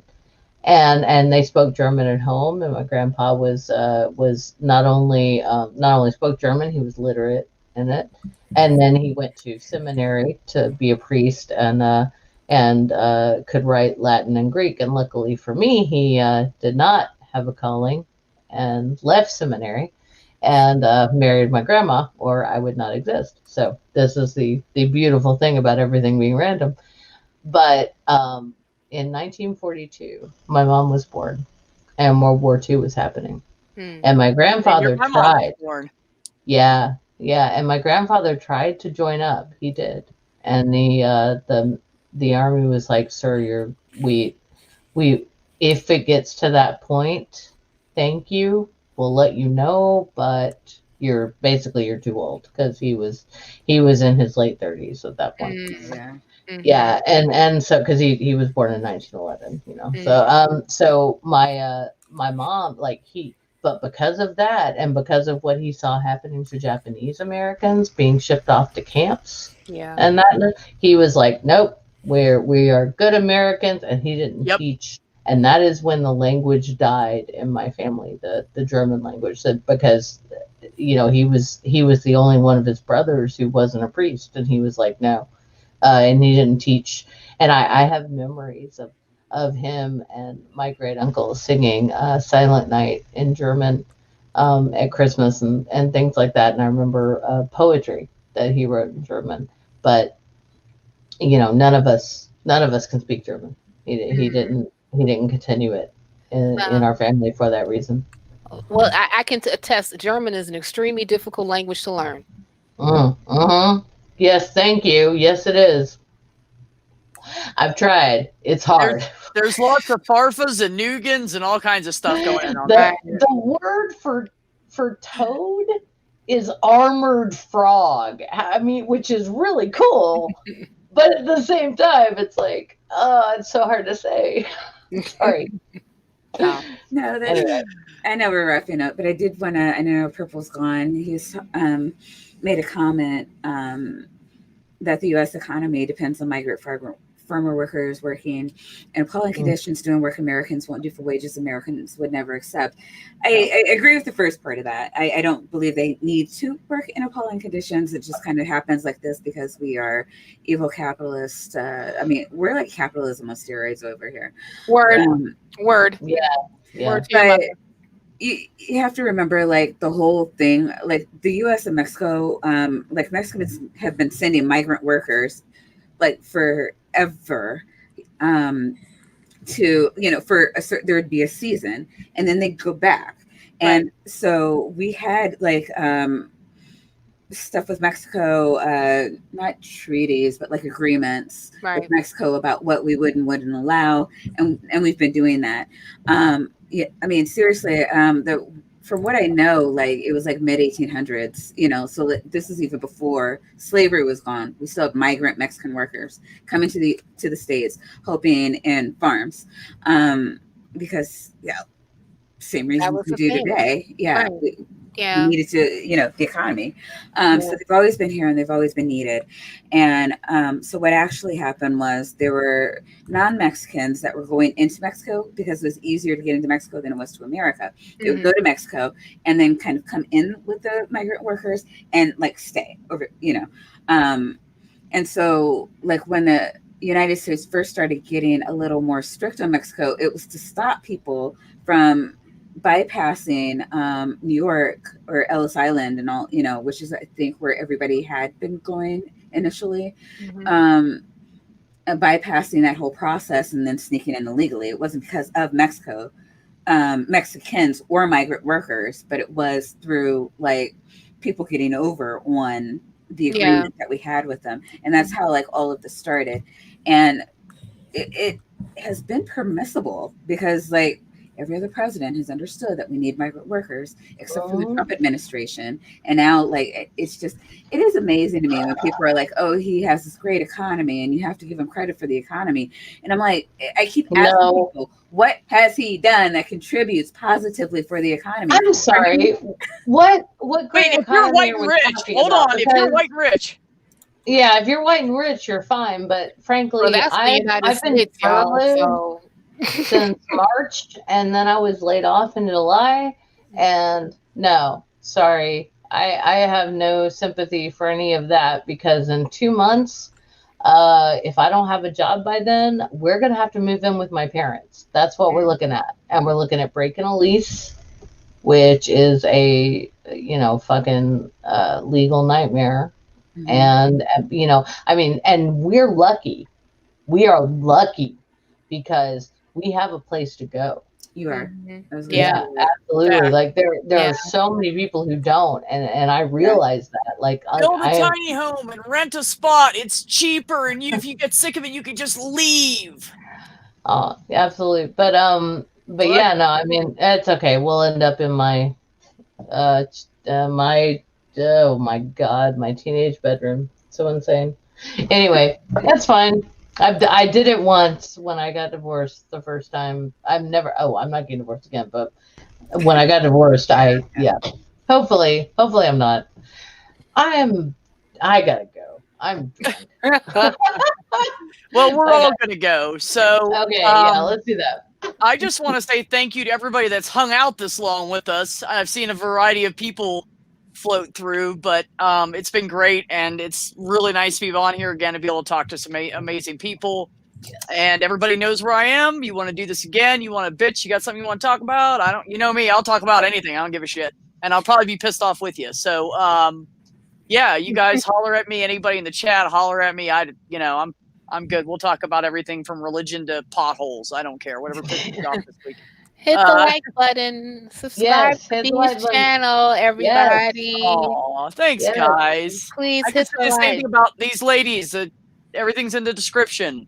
Yeah, Go in there and thank and, you, sub Dee, and share Cynthia, and- Maya, Gullis Granny, everyone who is here, Susan, and Jenna. And yeah, thank you. Y'all, this was amazing, and thank you. This was much better for me mental health wise Hey. than worrying about my sister's family. who Never passed away. again said Math Pig hit 1,000. Yes. Yay! 2,000, right? I thought he was going to 2,000. No, that's that was Neil. Neil. That was Neil. Yeah. Yeah. Oh. He did hit 1,000. Hey, Yeah. everybody tell him you're welcome from me. Yeah. Yeah. Yes, Matt Pick, you're welcome. I Yeah. had nothing to do with it, but you're welcome. Yeah. I put links in there and said I'm if one you're of over the channel, 2,000, so but well so you- done. I might have got one or two for him. No, I'm only playing. I wouldn't ask for anything from that man. Anyways, everybody, have a great evening.